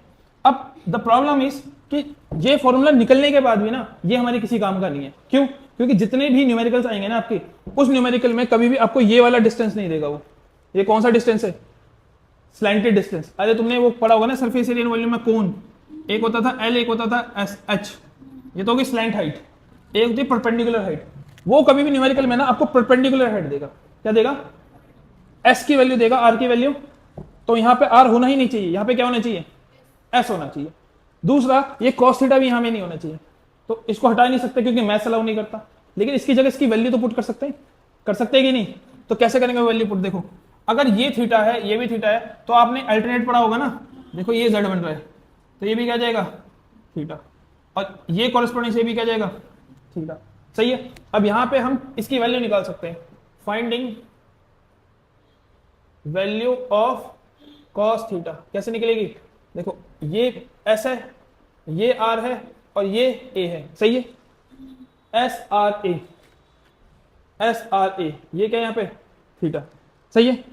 तो मैं लगा सकता हूँ कॉस थीटा का फॉर्मूला, कॉस थीटा का फॉर्मूला क्या होता है बेस अपॉन में हाइपोटेन्यूज, तो बेस क्या है हमारे पास बताओ ए, हाइपोटेन्यूज क्या है आर, तो कॉस थीटा की वैल्यू क्या आ गई, तो इस कॉस थीटा की जगह क्या रख सकता हूं मैं ए बाय आर। दूसरा आप क्या चीज निकाल सकते हैं, ये आर भी नहीं होना चाहिए यहाँ पे, तो आर कैसे निकाल सकते हैं बाय यूजिंग कौन सी थ्योरम, पाइथागोरस, याद है ना पाइथागोरस क्या है, क्या बोलता है पाइथागोरस, इसका स्क्वायर इक्वल टू इसका स्क्वायर प्लस इसका स्क्वायर, ठीक है, तो आर स्क्वायर किसके बराबर हो जाएगा ए स्क्वायर प्लस एस का स्क्वायर, यही होगा। तो यहां से आर की वैल्यू कितनी आ गई बताओ, ए स्क्वायर प्लस एस स्क्वायर की पावर 1/2, यहां से स्क्वायर हटता तो यहाँ रूट लगता था और रूट को 1/2 बोलते हैं, सही है, इतनी चीज क्लियर है। तो मेरे पास कॉस थीटा की वैल्यू आ गई, मेरे पे किसकी वैल्यू आ गई आर की वैल्यू आ गई, यही प्रॉब्लम थी इस वाले फॉर्मूले में, इन दोनों को ही क्या करते हैं इसमें पुट कर देते हैं, प्रॉब्लम सॉल्व। तो हम बोलेंगे पुटिंग कौन सी वाली second and third in equation 1, यही करेंगे हम। तो बताओ क्या आएगा, ई इक्वी आएगा 1/4 pi epsilon naught 2q by R का स्क्वायर, पहले कॉस थीटा की वैल्यू पुट करें, कॉस थीटा की वैल्यू क्या है ए बाय आर, यही आएगी, सही है। अब क्या बन गया बताओ 1/4 पाई एप्सिलॉन नॉट, देखो 2qa बन रहा है, क्या होता है 2qa और आर का स्क्वायर क्या आएगा आर का क्यूब, 2qa क्या होता था डायपोल मोमेंट, याद है ना पी से डिनोट करते थे, तो क्या जाएगा 1/4 pi epsilon naught P upon में आर क्यूब, आर की वैल्यू क्या थी ए स्क्वायर प्लस एस स्क्वायर की पावर 1/2, लेकिन यहाँ 3 भी है तो इसके बाहर एक और ब्रैकेट आएगा और बाहर क्या आएगा 3 आएगा, और पावर से पावर क्या हो जाती है मल्टीप्लाई, तो कुल मिलाकर जो आपका फाइनल फॉर्मूला आएगा 1/4 पाई एप्सिलॉन नॉट, अब यार इसको यहाँ लिख देते हैं, ठीक है जगह नहीं बच रही है, तो आपका आएगा E equal 1/4 pi epsilon naught P upon में A square plus S square की पावर 3/2। यही आपका फाइनल फॉर्मूला है। अब इसमें देखो कॉस थीटा नहीं है, ये डायपोल का डिस्टेंस है और परपेंडिकुलर डिस्टेंस है। ठीक है, समझ में आया? कहीं समझ नहीं आया प्लान तो बता दो, कोई भी स्टेप किसी को समझ नहीं आया तो पूछ लो। क्लियर है ना? अगला टॉपिक आपका torque on a dipole in uniform electric field. अब इसको जानने के लिए पहले आपको टॉर्क पता होना चाहिए। क्या होता है टॉर्क?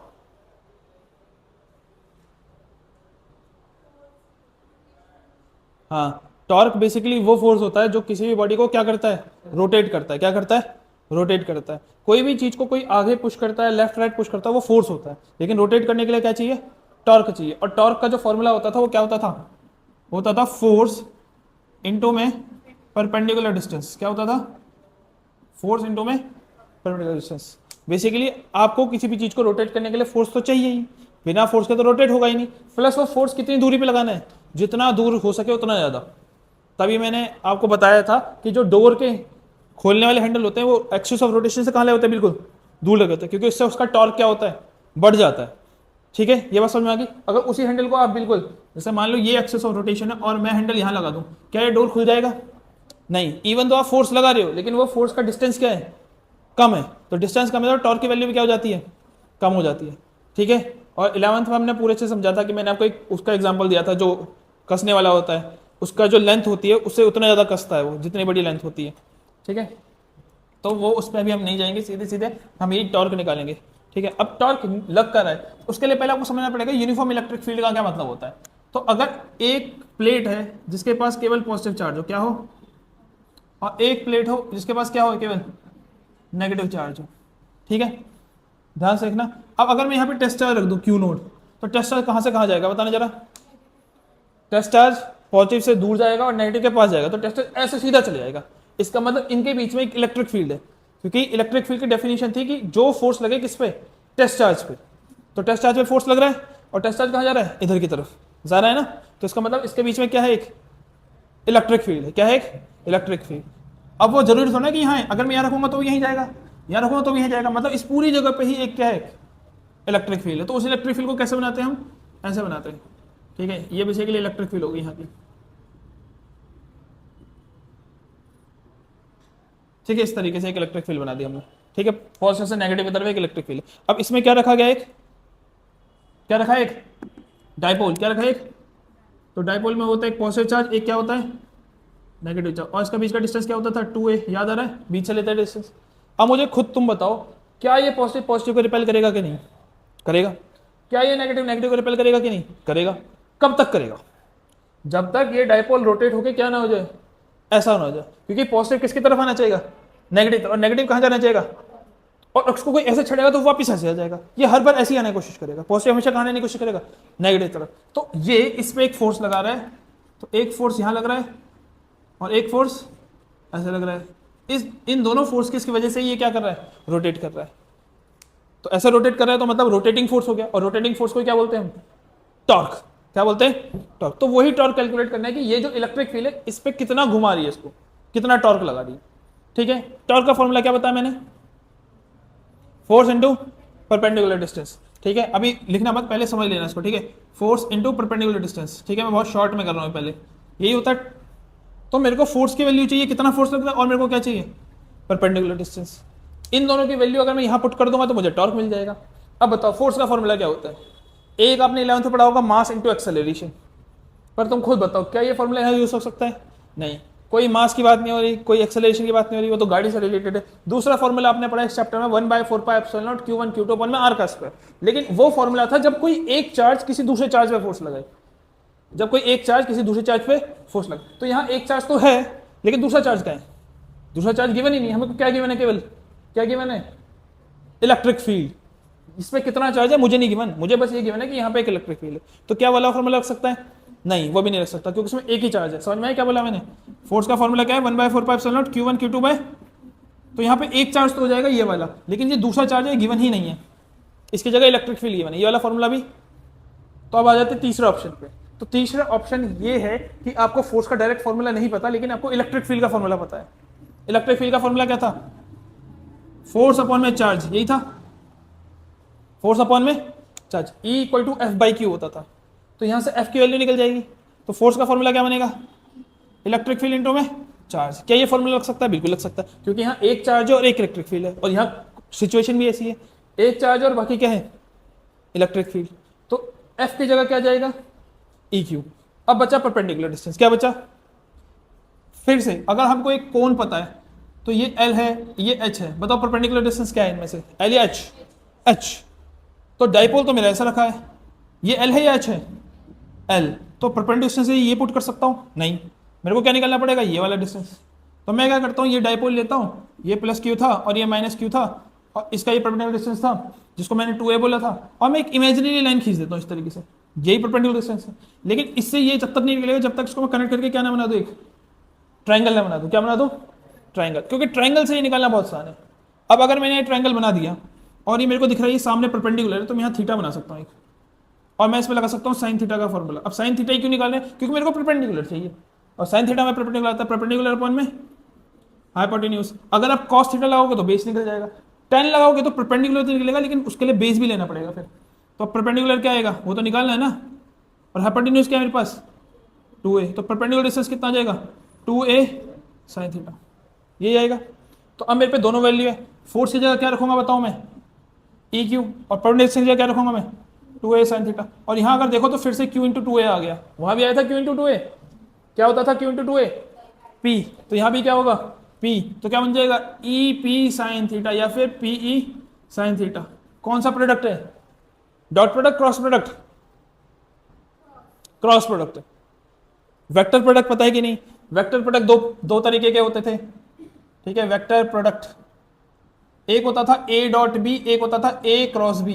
तो डॉट वाला होता था जब कॉस थीटा आता है, क्रॉस वाला होता है जब साइन थीटा। क्योंकि यहाँ साइन थीटा आ रहा है तो उसको मैं लिखूंगा p क्रॉस e।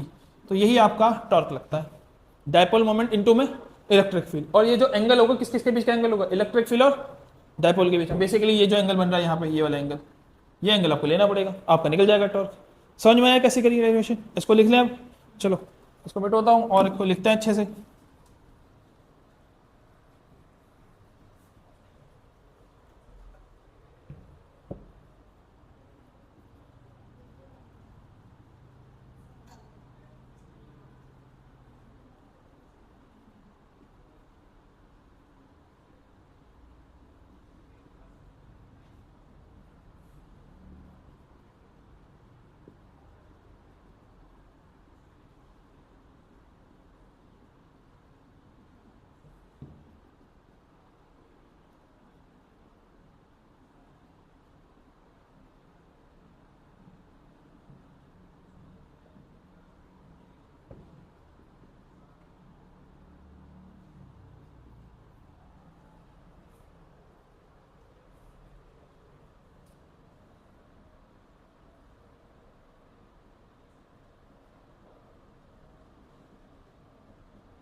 अब इसके ना 3 केस आते हैं, और कभी भी टॉर्क की डेरिवेशन आएगी तो इसके साथ 1 या 2 केस हमेशा पूछेगा, तो वो 3 केस हमें समझने हैं, ठीक है।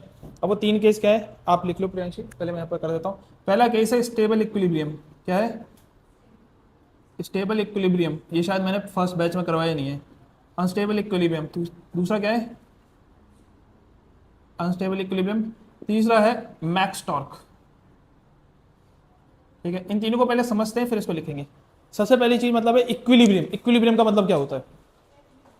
हाँ, जब भी किसी बॉडी पे टोटल फोर्स 0 लगे तो उसको बोलते हैं कि बॉडी इक्विलिब्रियम में। जैसे right now I am at equilibrium, क्योंकि मेरे पे जितना नीचे फोर्स लग रहा है उतना ऊपर फोर्स भी लग रहा है। अगर नीचे की तरफ ज्यादा होता तो ये टूट जाता, और मेरे पे ऊपर की तरफ ज्यादा होता मैं हवा में होता, तो मैं इक्विलिब्रियम में। आप सब भी किस में? क्योंकि सब पे फोर्स क्या लग रहा है? नेट फोर्स क्या लग रहा है? 0। अब आप में से कोई आके मेरे को ऐसे धक्का दे दे तो नेट फोर्स फिर लगेगा, फिर मैं इक्विलिब्रियम में, मैं पीछे जाऊंगा ना, तो मतलब फिर मेरे में इक्विलिब्रियम नहीं है। तो कभी भी इक्विलिब्रियम होता है तो बॉडी मूव नहीं करती, इक्विलिब्रियम जब हटता है तो बॉडी मूव करती है। समझ में आया कि नहीं? जैसे ये मार्कर है अभी इक्विलिब्रियम में क्योंकि मैंने पकड़ रखा है, जैसे ही मैं इसको छोड़ दूंगा तो ये किस में चले जाएगा? किस में जाएगा ये? नहीं, अनस्टेबल, वो तो अलग चीज है, फिर इसका इक्विलिब्रियम कैंसिल हो जाएगा। ये नॉन इक्विलिब्रियम में अभी इस पर एक नेट फोर्स लगेगा नीचे की तरफ और ये मूव करेगा। इक्विलिब्रियम समझ में आया? इक्विलिब्रियम में बॉडी मूव करती है या नहीं करती? नहीं करती। इक्विलिब्रियम बॉडी मूव नहीं करती। तो इक्विलिब्रियम समझ में आ गया होगा, ये दोनों कीवर्ड समझ में आ गए होंगे। प्लान समझ में आ गया? आ जाता है stable equilibrium, unstable equilibrium. Stable equilibrium, stable equilibrium का मतलब ये है कि पहली बात तो फोर्स नहीं लग रहा, लेकिन अगर किसी ने फोर्स लगा भी दिया तो बॉडी मूव होने के बाद अपनी पोजीशन में आ जाएगी। जैसे कि अगर किसी ने मेरे को धक्का भी दे दिया तो मे भी मैं थोड़ा सा कर दूंगा, लेकिन इन द एंड में इक्विलिब्रियम अपना मेंटेन कर लूंगा। तो ये हो गया स्टेबल इक्विलिब्रियम। इसका मैं हमेशा एक एग्जांपल देता हूं कि आपने देखा होगा एक खिलौना आता है, इस तरह का खिलौना होता है, वो बेसिकली ऐसा करके, इसको आप कितना ही गिराने की कोशिश कर लो, आप लेटाओगे फिर सीधा खड़ा हो जाएगा ये, इधर लेटाओगे फिर सीधा खड़ा हो जाएगा ये, कैसे भी कर लो हमेशा सीधा खड़ा हो जाएगा ये। और वो होता क्यों है? क्योंकि इसके नीचे क्या रखा होता है? एक हैवी मास रखा होता है। अब वो जो मास रखा होगा वो इसको वापस सेंटर पे ले आएगा, सेंटर ऑफ ग्रेविटी की वजह से। तो ये कौन से इक्विलिब्रियम में है? Stable equilibrium. ये अपने इक्विलिब्रियम को मेंटेन रख रहा है। ठीक है, ये बात समझ में आ गई? स्टेबल इक्विलिब्रियम समझ में आ गया। अनस्टेबल इक्विलिब्रियम क्या होता है कि अभी इक्विलिब्रियम में है लेकिन किसी ने उसे छेड़ा तो वो अपने इक्विलिब्रियम को छोड़ देगा। ये मेंटेन रखता है, अनस्टेबल मेंटेन नहीं रखता। फॉर एग्जाम्पल, अगर मैं किसी तरह से मार्क अपने हाथ में खड़ा कर दूं, जो कि अभी मेरे को लग रहा है बहुत मुश्किल है, फिर भी ऐसे कर लेते हैं, तो ये अनस्टेबल इक्विलिब्रियम है, क्योंकि अगर किसी ने इसको छेड़ा तो ये ऐसा नहीं खड़ा रहेगा, ये वापस गिर जाएगा। तो ये अपने इक्विलिब्रियम को मेंटेन नहीं रख रहा, तो ये कौन सा हो गया? Unstable equilibrium. मैक्स का मतलब पता है, सबसे ज्यादा टॉर्क, सबसे ज्यादा टॉर्क। तो ये 3 केसेस है। अब इसको एक एक करके समझते हैं फिर लिखते हैं। तो पहला केस क्या आएगा बताओ? Stable equilibrium. ठीक है, यही है। अब स्टेबल इक्विलिब्रियम कैसे होगा? देखो, अगर ये हमारे पास था, एक जगह क्या थे? पॉजिटिव चार्ज, और एक जगह क्या थे? अब स्टेबल कब होगा तुम खुद सोच के देखो। अगर मैं डाइपोल के पॉजिटिव चार्ज को इधर रख दूं और नेगेटिव चार्ज को इधर रख दूं, बीच का डिस्टेंस 2a होता है, वो हट गया, उसको लिखने की जरूरत नहीं है। तो क्या ये स्टेबल इक्विलिब्रियम नहीं है? तुम खुद सोच के देखो। नेगेटिव की तरफ क्या है, पॉजिटिव की तरफ क्या है? अगर किसी ने इस डाइपोल को ऐसे भी कर दिया तो इन दी एंड आएगा कहाँ? इसी पोजीशन में। तो ये अपने इक्विलिब्रियम को मेंटेन रख रहा है कि नहीं? स्टेबल है, अपनी पोजीशन को वापस लग रहा है। इक्विलिब्रियम क्यों है? क्योंकि ये जितना फोर्स लग रहा होगा ये भी, अब तो ये रोटेट नहीं करेगा ना, समझ में आया? अगर ये रोटेट करता तो मैं बोलता अभी इक्विलिब्रियम में नहीं है, ये रोटेट नहीं करेगा, ये ऐसे ही रहेगा। और किसी ने इसको रोटेट करवाया भी तो भी इसी में आ जाएगा। तो ये कौन सा केस हो गया? Stable equilibrium. ठीक है, अब इसमें टॉर्क का फॉर्मूला क्या लगेगा? क्या था टॉर्क का फॉर्मूला बताओ? हाँ, टॉर्क का फॉर्मूला था पी साइन थीटा, ये फॉर्मूला था। थीटा किस किस के बीच का एंगल था? कौन सा? अरे दो चीज, डायपोल मोमेंट और इलेक्ट्रिक फील्ड। इलेक्ट्रिक फील्ड किस डायरेक्शन में होती है? पॉजिटिव से नेगेटिव। तो ये होगी आपकी इलेक्ट्रिक फील्ड। डायपोल किससे किस डायरेक्शन में होता है? नेगेटिव से पॉजिटिव। डायपोल और इलेक्ट्रिक फील्ड उल्टी होती है। इलेक्ट्रिक फील्ड होते हैं पॉजिटिव टू नेगेटिव, डायपोल होता है नेगेटिव टू पॉजिटिव। तो डायपोल की डायरेक्शन भी क्या है? तो यहां पे क्या समझ में आ रहा है? इलेक्ट्रिक फील्ड भी इस डायरेक्शन में है और डायपोल भी क्या है, तो दोनों के बीच में एंगल कितना बन रहा है? 0 डिग्री। सही है, दोनों पैरेलल लाइंस। तो टॉर्क कितना आएगा बताओ?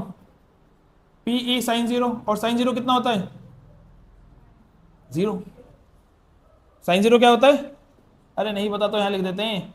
तुम लॉजिकली भी सोच के देखो ना, अगर यहाँ पर टॉर्क की कुछ वैल्यू आ जाती, मान लो टॉर्क की 10 वैल्यू आ जाती, गलत नहीं होता वो, क्योंकि मैथमेटिकली तुम बोल रहे हो कि 10 टॉर्क लग रहा है, लॉजिकली ये मूव हो ही नहीं रहा, तो वो लग किस पे रहा है?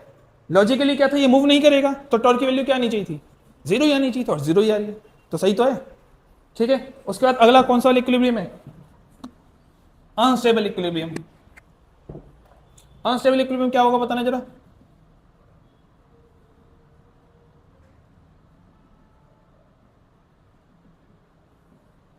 तो एक साइड फिर से पॉजिटिव बना लेते हैं, एक साइड नेगेटिव। ठीक है, और इस बार डायपोल कैसा होगा? पॉजिटिव की तरफ पॉजिटिव, नेगेटिव की तरफ नेगेटिव। यही अनस्टेबल होगा, क्योंकि इसी में अपनी पोजीशन में नहीं रहना चाहेगा। क्या पॉजिटिव पॉजिटिव तरह रहना चाहेगा? क्या नेगेटिव नेगेटिव तरह रहना चाहेगा? नहीं। कोई इसको छेड़ेगा तुरंत ही मुड़ जाएगा ये। क्या ये अपनी इक्विलिब्रियम को मेंटेन रख रहा है? नहीं, ये अपनी पोजीशन को चेंज कर रहा है। इसलिए कौन सा इक्विलिब्रियम है? Unstable equilibrium. अब इसमें बताओ इलेक्ट्रिक फील्ड की डायरेक्शन क्या होगी? पॉजिटिव से डायपोल की डायरेक्शन, नेगेटिव से, तो क्या बन रहा है यहाँ पे बताओ? टॉर्क का फॉर्मूला फिर से PE sine theta. Electric field इस डायरेक्शन में है, डायपोल अपोजिट है, कितना एंगल बन रहा है? Theta equal to 180। टॉर्क का फॉर्मूला हो गया PE साइन 180। साइन 180 कितना होता है? 0। कितना होता है? तो इस बार भी क्या आया? 0। ठीक है, अब तुम मेरे को ये बताओ कि अगर टॉर्क 0 आ रहा है, तो इसमें एक्चुअल में लॉजिकली इसमें टॉर्क लगना चाहिए कि नहीं? क्या ये मूव होना चाहिए या नहीं होना चाहिए? होना चाहिए। कौन बोल रहा है होना चाहिए? तुम बोल रहे हो होना चाहिए है? ये नहीं होगा मूव, नहीं होगा, नॉट अंटिल को इसको छेड़े। क्योंकि हो क्या रहा है देखो, पॉजिटिव पॉजिटिव फोर्स लगा रहा है, नेगेटिव नेगेटिव फोर्स लगा रहा है, लेकिन तुम खुद देखो क्या ये रोटेटिंग फोर्स है? अगर मैं इस मार्कर को यहां से फोर्स लगाऊं और इस मार्कर को यहां से फोर्स लगाऊं, क्या ये रोटेट होगा? नहीं होगा, क्योंकि फोर्स लगना चाहिए था परपेंडिकुलरली, ये लग रहा है पैरेलली। ये इसको कंप्रेस कर रहा है राइट नाउ। ये इस वाले पार्ट को इधर धक्का दे रहा है, ये इस वाले पार्ट को, मतलब इस वाले पे इधर डायरेक्शन है फोर्स की, इस वाले पे इधर। क्या ये फोर्स कभी रोटेट करा पाएंगे? नहीं। इसको अगर रोटेट करवाना है तो किसी ने इसको क्या करना पड़ेगा? छेड़ना पड़ेगा, क्योंकि अभी ये पैरेलल फोर्स लग रहा है। जैसे ही कोई छेड़ेगा फिर वो परपेंडिकुलर फोर्स लगने लग जाएगा, फिर वो रोटेट हो जाएगा। इसलिए टॉर्क 0 आ रहा है, लेकिन ये अपने आप को मेंटेन नहीं रखेगा, इससे अस्टेबल भी है। ठीक है, समझ में आया? चलो अब करते हैं मैक्स टॉर्क। अब तो तुम लिख लो, मैक्स टॉर्क तो ईजी है, उसको समझाने की कोई जरूरत नहीं, 90 डिग्री पे होगा।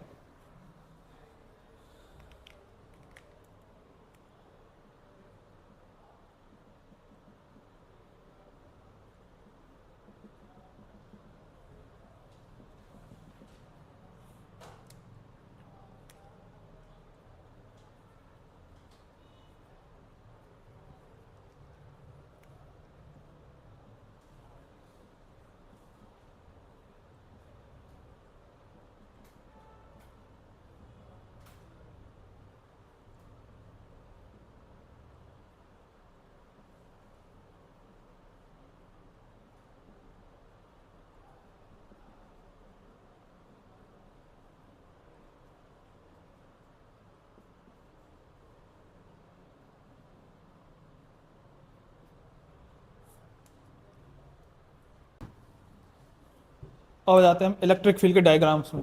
मैंने बनाए तो नहीं ना अभी?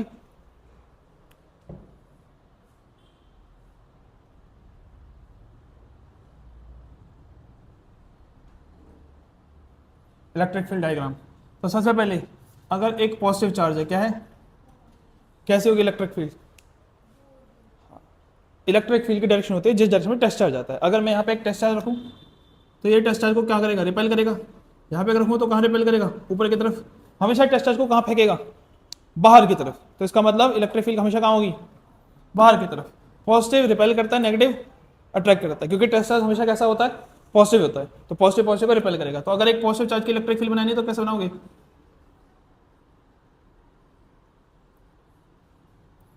अब ये तुम्हारे ऊपर है कि कितनी लाइन बनानी है तुम्हें। इतनी लाइन मेरे ख्याल से काफ़ी होती है, तो मैंने इतनी बना दी। तो ये किसके लिए होगी? एक पॉजिटिव चार्ज के लिए। अच्छा, अगर नेगेटिव चार्ज के लिए बनानी है तो कैसी होगी?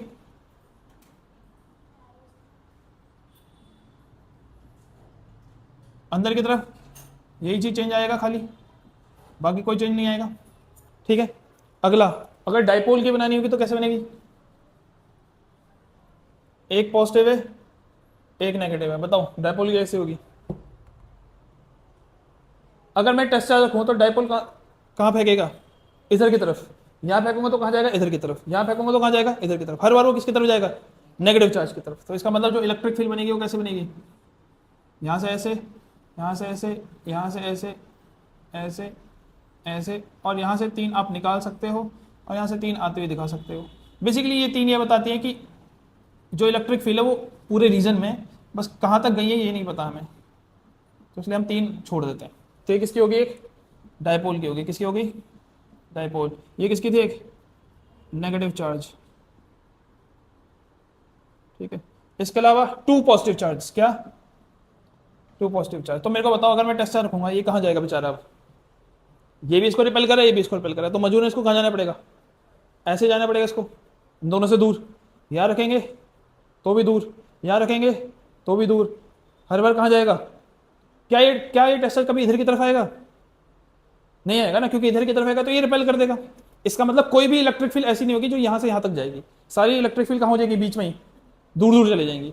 ठीक है, तो 2 पॉजिटिव चार्ज की इलेक्ट्रिक फील्ड कैसे बनती है, ये पॉजिटिव तो ऐसे ऊपर की तरफ, कोई भी इलेक्ट्रिक फील्ड इंटरेक्ट नहीं करेंगे यहाँ पे।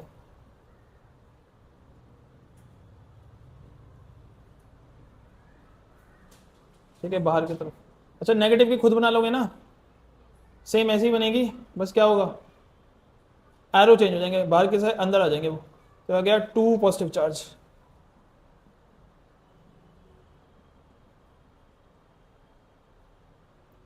ठीक है, फिर इसके बाद आपका आता है यूनिफॉर्म इलेक्ट्रिक फील्ड। यूनिफॉर्म तो आपने बना रखी है अभी, बेसिकली पैरेलल लाइंस, ऐसी लाइंस को बोलते हैं हम यूनिफॉर्म इलेक्ट्रिक फील्ड।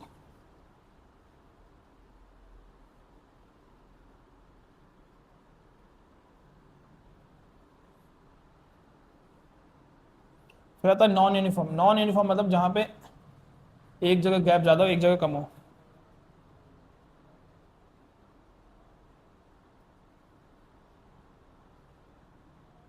बस बना लो, ये हो गया। अब यही जो टॉपिक करेंगे यही सबसे खतरनाक है, एक बार में समझ में भी नहीं आएगा।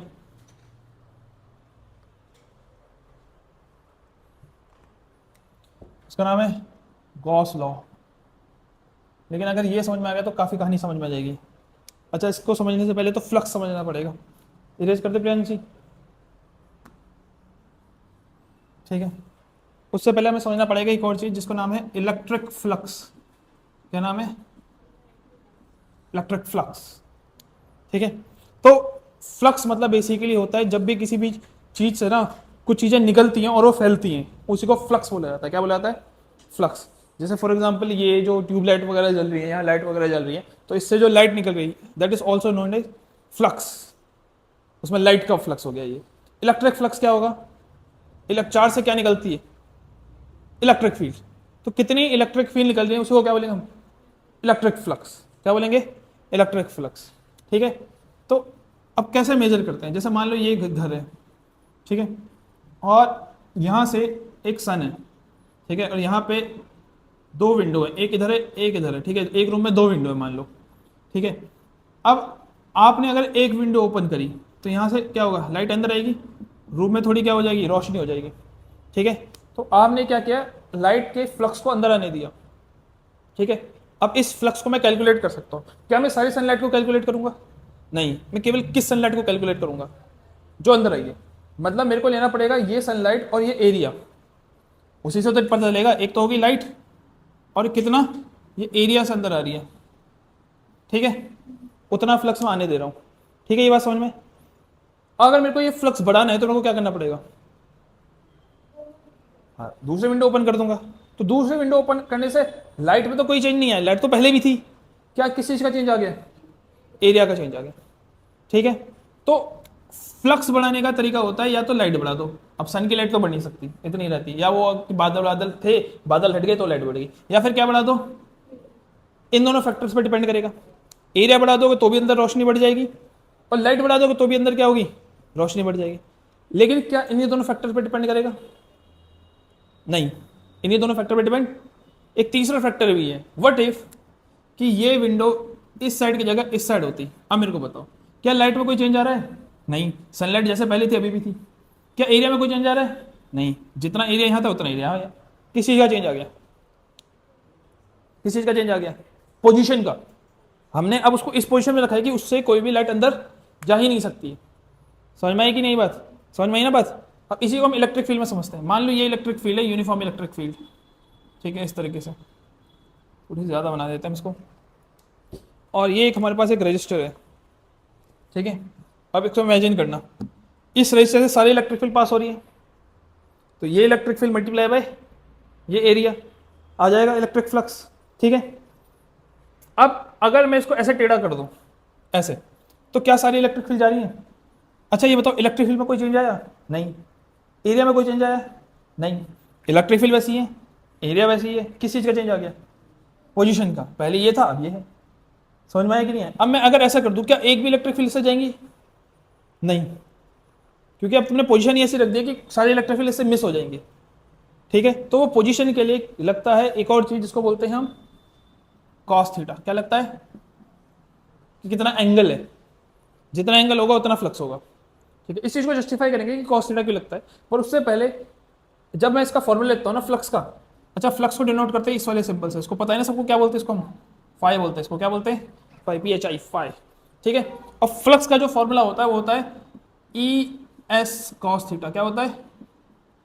Surface area, electric field surface area cos theta, ठीक है। अब अभी थोड़ी देर पहले जब मैंने टॉर्क पढ़ा था तो मैंने पढ़ा था PE sin थीटा। वहां sin थीटा किस किस के बीच का एंगल था?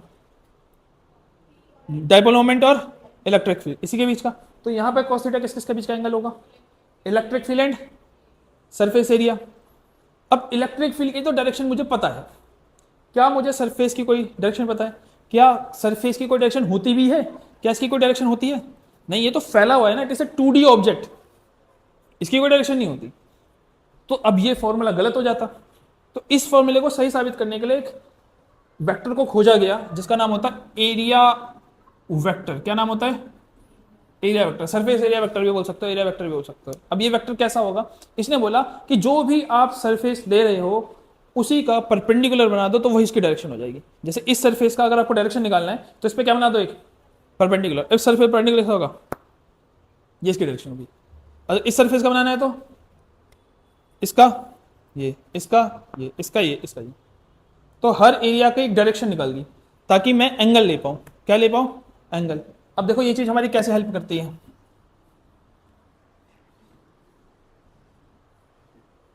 तो अगर मेरे पे ये इलेक्ट्रिक फील्ड थी और यहाँ पे एक एरिया था, ठीक है, तो ये एरिया भी ऐसे, तो उसका एरिया वेक्टर कैसा होगा? ऐसा, यही होगा area vector 90 degree. Electric field भी ऐसी जा रही है, कितना एंगल बन रहा है बताओ? जीरो, जीरो बन रहा है ना। तो अब अगर इसमें पुट करो तो क्या आएगा? ES cos जीरो क्या होता है? 1। तो cos थीटा हट गया। अब देखो लॉजिक समझो, यहाँ पे क्या एंगल की जरूरत भी थी? नहीं थी ना, क्योंकि यहाँ तो सारी इलेक्ट्रिक फील्ड जाएगी जाएगी, तो इसलिए एंगल अपने आप ही हट गया। और इसने बोला कि भैया सिंपल इलेक्ट्रिक फील्ड उससे किससे मल्टीप्लाई कर दो? सरफेस है, तो फ्लक्स निकल जाएगा। सही है, लॉजिक बन रहा है। अब बच्चे पूछ लेते हैं कि cos थीटा ही क्यों लगा, sin थीटा क्यों नहीं लगा? क्योंकि अगर तुम sin थीटा लगाते तो sin जीरो रखते हैं, क्योंकि एंगल तो जीरो है, और sin जीरो कितना होता है?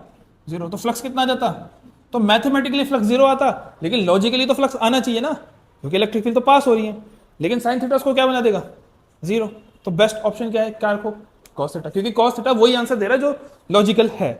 अब इसी को अगर मैं ऐसे कर दूं, देखो इस एरिया को मैं चेंज कर दूं, इतने एंगल पर रख दूं, ठीक है, थोड़ा सा टेढ़ा रख देते हैं इसको, हम ऐसे करके रख देते हैं। अब इसका मतलब समझ में आ रहा है ना? इस तरीके से रख दिया मैंने इसको, इस तरीके से ऐसे करके। तो अब इसका एरिया वेक्टर नीचे होगा, सही है। अब इलेक्ट्रिक फील्ड को ड्रॉ करो, ये रहा। तो मान लो कितनी थीटा है आपका? 60 डिग्री। कितना है यहाँ पे? अब मेरे को बता दो कि पहले जितनी इलेक्ट्रिक फील्ड जा रही थी क्या अभी भी उतनी इलेक्ट्रिक फील्ड जाएंगी? नहीं, अब कम जाएंगी। और इसी चीज को जस्टिफाई कौन करेगा? cos theta. कैसे करेगा? देखो फ्लक्स इक्वल टू ES और cos कितना आएगा? cos 60। cos 60 कितना होता है? 1/2। तो फ्लक्स कितना जाएगा? ES/2। हो रहा है जस्टिफाई? इस बार बोल रहा है कि पहले जितना फ्लक्स जा रहा था उसका कितना जाएगा? हाफ जाएगा। तो जैसे जैसे आप एंगल चेंज करते हो फ्लक्स भी क्या होता जाएगा? चेंज होता जाएगा। समझ में आई कि नहीं बात? प्रियांशु जी समझ में आई? अब अगर एक और मैं बता दूं आपको एग्जांपल, अगर मैं सरफेस एरिया को ऐसे ही रख दूं बिल्कुल, तो अब तो एरिया वेक्टर ऐसा हो जाएगा ना, और इलेक्ट्रिक फील्ड ऐसे हो जाएगी। लॉजिकली क्या कोई इलेक्ट्रिक फील्ड से जानी चाहिए? नहीं। और मैथमेटिकली भी नहीं जानी चाहिए। मैथमेटिकली आंसर क्या चाहिए? जीरो। तो कितना एंगल बन रहा है यहाँ पे? 90। cos 90 कितना होता है? जीरो। तो इसने बना दिया जीरो। तो cos थीटा हमारे लॉजिक को क्या कर रहा है? जस्टिफाई कर रहा है। इसलिए फ्लक्स का फॉर्मूला क्या होता है, ई S cos theta, electric field surface area cos theta. ठीक है, अब कॉस थीटा डॉट प्रोडक्ट है क्रॉस प्रोडक्ट है,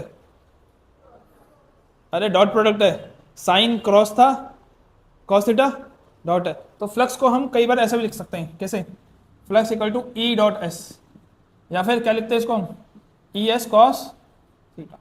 ठीक है, ये चीज समझ में आ गई, इतनी चीज क्लियर है, बताओ। तो यहां पर मैं लिख दे रहा हूं अभी, फ्लक्स इक्वल टू होता है ई एस कॉस थीटा, या फिर फ्लक्स होता है ई डॉट एस, ये दोनों फ्लक्स के फॉर्मूले हैं। ठीक है, अब फ्लक्स समझ में आ गया। अब इसी से समझते हैं गॉस लॉ, क्या समझते हैं इसी से, गॉस लॉ। गॉस लॉ क्या है, देखो,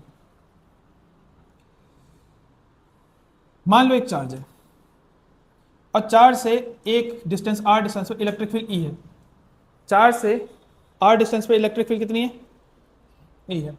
अगर ये आर डिस्टेंस में ऊपर ले लूं तो इलेक्ट्रिक फील्ड कितनी होगी, ई। अगर मैं इधर ले लूं आर तो इलेक्ट्रिक फील्ड कितनी होगी, ई। सही है, ऐसे तो मैं कितने पॉइंट बना सकता हूं, इन्फिनिट। तो अगर मैं चार्ज से एक सर्कल बना दूं, जिसको स्फेयर बोलना चाहिए, सर्कल नहीं बोलना चाहिए, ठीक है, ऐसा बना दूं और उसका रेडियस में आर मान लूं, तो हर पॉइंट पे इलेक्ट्रिक फील्ड कितनी होगी, ई होगी। होगी कि नहीं, देखो, अब अगर मैं एक पॉइंट की जगह दो पॉइंट लेता तो कितनी इलेक्ट्रिक फील्ड होती, 2e, ई और ई। अगर 3 पॉइंट लेता तो 3e, 4 पॉइंट लेता तो 4e, 4 इलेक्ट्रिक फील्ड होगी, प्लस होती जा रही है इलेक्ट्रिक फील्ड। अगर 100 होंगे तो 100e, n पॉइंट्स होंगे तो ne, तो हर बार मल्टीप्लाई हो रहे जितने पॉइंट्स हैं। अब मेरे को बताओ इस सरफेस एरिया पे कितने पॉइंट्स होंगे, इनफाइनाइट पॉइंट्स होंगे ना। और जब आप उन पॉइंट्स को बनाते जाओगे बनाते जाओगे बनाते जाओगे बनाते जाओगे तो क्या आएगा, एक इसका क्या आ जाएगा, पूरा का पूरा एरिया। समझ में, एक बॉल है उस पर आप डॉट बनाते जा रहे हो तो पूरा एरिया ही तो कवर हो जा रहा है। तो मैं इलेक्ट्रिक फील्ड को किससे मल्टीप्लाई करूं, पूरी इलेक्ट्रिक फील्ड निकालने के लिए सरफेस एरिया से। जैसे ही मैं इसको सरफेस एरिया से मल्टीप्लाई करूंगा तो सारी इलेक्ट्रिक फील्ड आ जाएगी, जितनी भी इलेक्ट्रिक फील्ड यहां पे है सारी इलेक्ट्रिक फील्ड आ जाएगी। तो ये जो पूरी क्वांटिटी है इलेक्ट्रिक फील्ड, एक पॉइंट की value multiply by surface area, सारी इलेक्ट्रिक फील्ड, ये कहीं ना कहीं प्रोपोर्शनल होनी चाहिए किसके, ये इलेक्ट्रिक फील्ड किस पर डिपेंड करिए, सारी की सारी रेडियस पे। कौन सी चीज है जिसको हटा दो इलेक्ट्रिक फील्ड गायब हो जाएगी, चार्ज। ये हटा दो, कोई इलेक्ट्रिक फील्ड है नहीं है ना, तो डायरेक्टली प्रश्न होगी किसके, चार्ज की। जैसे जैसे चार्ज बढ़ा दोगे वैसे वैसे इलेक्ट्रिक फील्ड भी क्या होगी, बढ़ती जाएगी, बढ़ती जाएगी ना।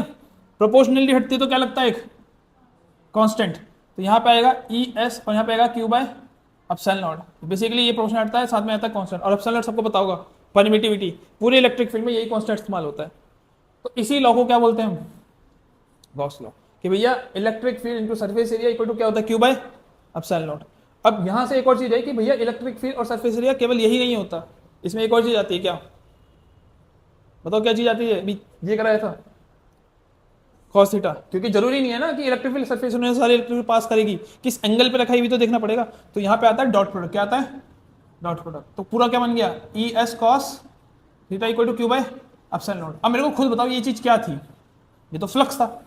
तो मैं कुल मिला के गॉस लॉ लिखूंगा, flux equal to E S cos theta equal to Q by epsilon naught, या फिर मैं लिखूंगा flux equal to E dot S equal to Q by epsilon naught. समझ में आया कि नहीं है, इसी को गॉस लॉ बोलते हैं। अब ये जो गॉस लॉ है ना, इसको मैथमेटिकल फॉर्म में लिखा जाता है पेपरों में, मतलब बुक्स में भी मैथमेटिकल फॉर्म में लिखा। अब मैथमेटिकल फॉर्म मतलब क्या है, इसको डिफरेंशियल फॉर्म में लिखा जाता है। ये लिखा जाता है फ्लक्स, यहाँ लिखा जाता है ई, ठीक है, वेक्टर ले लो ना ले लो कोई की बात है फिलहाल के लिए। एस को करा जाता है डिफरेंशिएट और एस को ही करा जाता है इंटीग्रेट। अब ये थोड़ा सर के ऊपर से जा रहा होगा शायद, ये करा क्या ये, देखो अगर मैं 2 को 3 से मल्टीप्लाई करूँ, 3 से डिवाइड करूँ, क्या कोई फर्क पड़ेगा, नहीं पड़ेगा ना। तो अगर आप किसी भी क्वांटिटी को डिफरेंशिएट करो, उसी क्वांटिटी को फिर क्या कर दो, इंटीग्रेट करो, कोई फर्क पड़ा, कुल मिला के वापस आ क्या गया, वही सरफेस एरिया तो आ गया। अगर आप डी को हटाओगे तो आपको ये भी हटाना पड़ेगा, वापस ऐसा जाएगा। ठीक है, बस ये लिखने का तरीका होता है, बाकी यूज कहीं नहीं है, यूज इसी फॉर्मूले का होने वाला है। पर बुक्स एंड पेपर में आप लिखोगे कैसे, इसको इंटीग्रेशन की फॉर्म में लिखोगे। आप लिखोगे यहाँ पे डिफरेंशिएशन और यहाँ का डाल दोगे एक इंटीग्रेशन। इंटीग्रेशन सिंपल होता है जोड़ना मतलब, और यहाँ पे आता है गोला। अब ये गोला तुमने मैथ्स में नहीं देखा होगा, ये फिजिक्स में देखने को मिलेगा। इस गोले का मतलब होता है कंप्लीट इंटीग्रेशन। क्या मतलब होता है, कंप्लीट इंटीग्रेशन। बेसिकली आपने जब सर्फेस एरिया लिया था, किसका लिया था, पूरे का लिया था ना, तो ये बताना पड़ता है भैया कि जोड़ना है तो सबको जोड़ना पड़ेगा, ऐसा नहीं कि आधा अधूरा जोड़ दिया आपने, ठीक है। और इक्वल टू क्या आएगा, क्यू बाय एप्सिलॉन। इस इंटीग्रेशन को बाहर ले सकता हूँ तो क्या आएगा, integration of E dot D is equal to Q by epsilon. ये है गॉस लॉ जो आपको लिखना पड़ेगा पेपर में, ठीक है। अब इंटीग्रेशन को आप अंदर ले जाओगे तो डी हट जाएगा, ये भी हट जाएगा, ई एस वापिस ये आ जाएगा, ठीक है। ये बात समझ में आई, इतनी चीज क्लियर है, गॉस लॉ समझ में आया, बोलो। एरिया वेक्टर, ठीक है। अब एक डेरिवेशन हम करते हैं इसी की हेल्प से ताकि आपकी ये चीज पक्की हो जाए, उसके बाद फिर हम गॉस लॉ लिखेंगे। आज तो नहीं लिखेंगे, हम नेक्स्ट क्लास में लिखेंगे। फिलहाल के लिए हम गॉस लॉ का यूज देख लेते हैं, गॉस लॉ क्यों यूज होता है, ठीक है। पहले मैं गॉस लॉ लिख दूं यहाँ पे, फ्लक्स इक्वल टू क्या है, E dot D S equal to Q by epsilon, ये होता है ना, ठीक है। वो ऐसा है, वो बहुत बेकार बना दिया मैंने। तो एक डेरिवेशन है आपके सिलेबस में, electric field due to infinite charge wire. अच्छा मेरे को पहले एक चीज बताओ, अगर ये चार्ज है और मैंने गॉसियन सरफेस ऐसा, अच्छा हाँ एक और चीज, ये जो सरफेस बनाता है ना इसको गॉसियन सरफेस बोलते हैं, क्या बोलते हैं, गॉसियन सरफेस। अब मेरे को बताओ, चार्ज मैंने यहां पे रखा है, क्या मैं गॉस लॉ लगा सकता हूं, बताओ। नहीं लगा सकता हूं, क्यों, हाँ क्योंकि देखो ये रूल वैलिड ही तब था जब इलेक्ट्रिक फील्ड हर पॉइंट पे क्या हो, सेम हो। जब इलेक्ट्रिक फील्ड हर पॉइंट पे सेम होगी तभी तो सरफेस से मल्टीप्लाई करोगे। क्या यहाँ पे इलेक्ट्रिक फील्ड सब पे सेम होगी, नहीं होगी ना। यहाँ डिस्टेंस देखो, यहाँ डिस्टेंस ज्यादा है, यहाँ डिस्टेंस कम है, यहाँ इलेक्ट्रिक फील्ड बहुत ज्यादा होगी, यहाँ पे इलेक्ट्रिक फील्ड बहुत कम होगी। तो आप कौन सी वैल्यू को मल्टीप्लाई करोगे सरफेस एरिया से, हर पॉइंट पे वैल्यू क्या है, अलग अलग है ना, समझ में आया। तो उसके लिए जरूरी होता है कि जो भी आप गॉसियन सरफेस बनाओ वो ऐसा हो कि उस पर इलेक्ट्रिक फील्ड क्या रहे, सेम रहे, तभी आप गॉस लॉ लगा सकते हो, ठीक है। तो अब बेसिकली है क्या, आपके पास एक वायर है और इस वायर पे एक चार्ज है, क्या इस वायर पे एक, और इसी वायर की चार्ज की वजह से आपको इलेक्ट्रिक फील्ड निकालनी, क्या निकालनी है, इलेक्ट्रिक फील्ड। अब देखो पहला स्टेप, हमको बनाना होगा एक गॉसियन सरफेस जो इसको कवर करेगा और उस पर हर जगह इलेक्ट्रिक फील्ड क्या होनी चाहिए, सेम होनी चाहिए। तो मैं बनाऊंगा एक सिलेंडर, क्या बनाऊंगा। अब सिलेंडर ही क्यों बनाया, सबको समझ में आ रहा है ना, क्योंकि सिलेंडर दोनों तरफ से बराबर बराबर डिस्टेंस पे होगा तो इलेक्ट्रिक फील्ड सेम रहेगी। अगर आप स्पेयर बना दोगे, स्पेयर यहाँ पे पास हो जाएगा, यहाँ पे दूर हो जाएगा। तो इसको कर देते हैं इस तरह से, ठीक है। अब ये मेरा सेंटर में आ नहीं रहा, आपको सेंटर में बनाना है, ठीक है। ये हो गया गॉसियन सरफेस, ठीक है। इसको बोलेंगे गॉसियन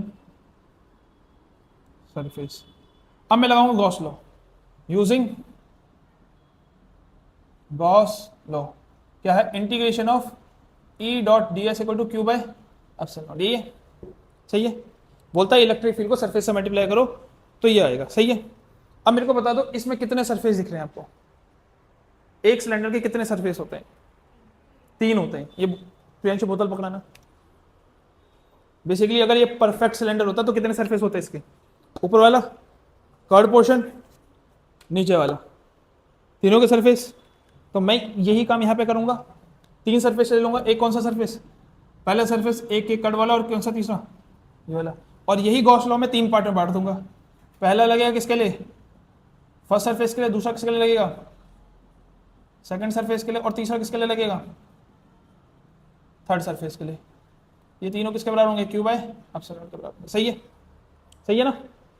डॉट हटेगा तो क्या आएगा, बोलो, कॉस थीटा, यही बताया था, ई D S cos theta plus ई डी एस कॉस थीटा, और यहाँ आएगा क्यू बाय एप्सिलॉन। ये हो गया फर्स्ट, ये हो गया सेकंड, और ये हो गया थर्ड, ऐसे ही रहेगा, सही है। अब मेरे को बताओ ये कॉस थीटा किस किस के बीच का एंगल था, नहीं, सरफेस एरिया का कोई एंगल नहीं होता, किसके बीच का एंगल था, इलेक्ट्रिक फील्ड एंड एक वेक्टर बताया था, एरिया वेक्टर बताया था ना। सरफेस का क्योंकि कोई एंगल नहीं होता तो पहले आपको एरिया वेक्टर बनाना पड़ेगा, और एरिया वेक्टर क्या होता था, किसी भी एरिया का क्या होता था, परपेंडिकुलर।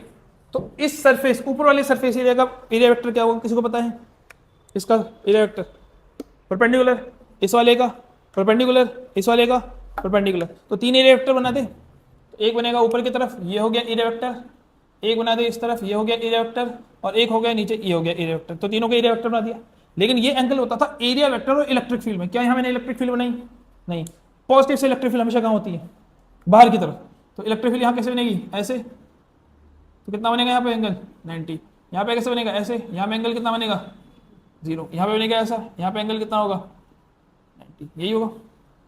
तीनों की वैल्यू पुट करें, तो फर्स्ट के लिए E D S cos 90, second के लिए E D S cos 0, third के लिए E D S cos 90 equal to Q by epsilon. ये रहेगा। कॉस 90 क्या होता है? चलो तुम्हें नहीं भी पता तो तुम लॉजिकली सोचो, क्या ऊपर वाले सरफेस से कोई इलेक्ट्रिक फील्ड निकलेगी? क्या नीचे वाले सरफेस से कोई इलेक्ट्रिक फील्ड निकलेगी? नहीं, सारी इलेक्ट्रिक फील्ड साइडवेज जाएगी। ना ऊपर कोई फ्लक्स होगा ना नीचे कोई फ्लक्स होगा। लॉजिकली नहीं है तो मैथमेटिकली भी नहीं आना चाहिए। इसका मतलब यहाँ पे ये क्या टर्म होनी चाहिए? 0। ये भी क्या होनी चाहिए? 0। और ये पूरा का पूरा आना चाहिए, 1 आ जाना चाहिए। तो यहाँ क्या जाएगा? 0। यहाँ आएगा integration of second surface E D S, यहाँ पे आएगा 1, यहाँ पे आएगा 0 equal to Q by epsilon. ये आएगा। तो कुल मिला के यहाँ पे लिख देना, जिसको नहीं पता, cos 90 होता है 0 और cos 0 होता है 1। ठीक है, तो आपका हो जाएगा सेकंड सरफेस वाला ई D S Q by epsilon not, integration अंदर रखोगे ई D S Q by epsilon not, integration differentiation चले जाएगा तो अब जाएगा ई एस सेकंड सरफेस के लिए क्यू बाय एप्सिलॉन नॉट। ऐसे ही बताया था मैंने, इंटीग्रेशन की जरूरत ही नहीं है, समझ आया ना? इंटीग्रेशन डिफरेंशिएशन हट जाएगा। अब एस यहाँ पे क्या है? एस क्या है यहाँ पे? Surface area of second part, यही है सेकंड वाले पार्ट का सरफेस एरिया। अच्छा, ये वाले पार्ट को क्या बोलते थे हम? सिलेंडर के दो होते थे, टोटल सरफेस एरिया होता है, कर्व सरफेस एरिया। टोटल होता है जब ऊपर और नीचे वाला काउंट करें, और कर्व होता है केवल जब, तो ये जो एस है ये होगा क्या बेसिकली? कर्व सरफेस एरिया होगा, curve surface area of cylinder,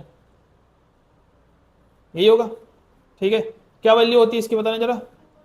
very good, 2 pi R H, 2 pi R H. अगर इसका रेडियस आर है और लेंथ इसकी एच है तो 2 pi R H equal to Q by epsilon naught. आगे इलेक्ट्रिक फील्ड, इसको नीचे ले जाओ, क्यू अपॉन में 2 pi R H epsilon naught. ये आपकी इलेक्ट्रिक फील्ड आ गई गॉस लॉ की हेल्प से। तो समझ में आया गॉस लॉ कैसे लगता है? क्लियर है?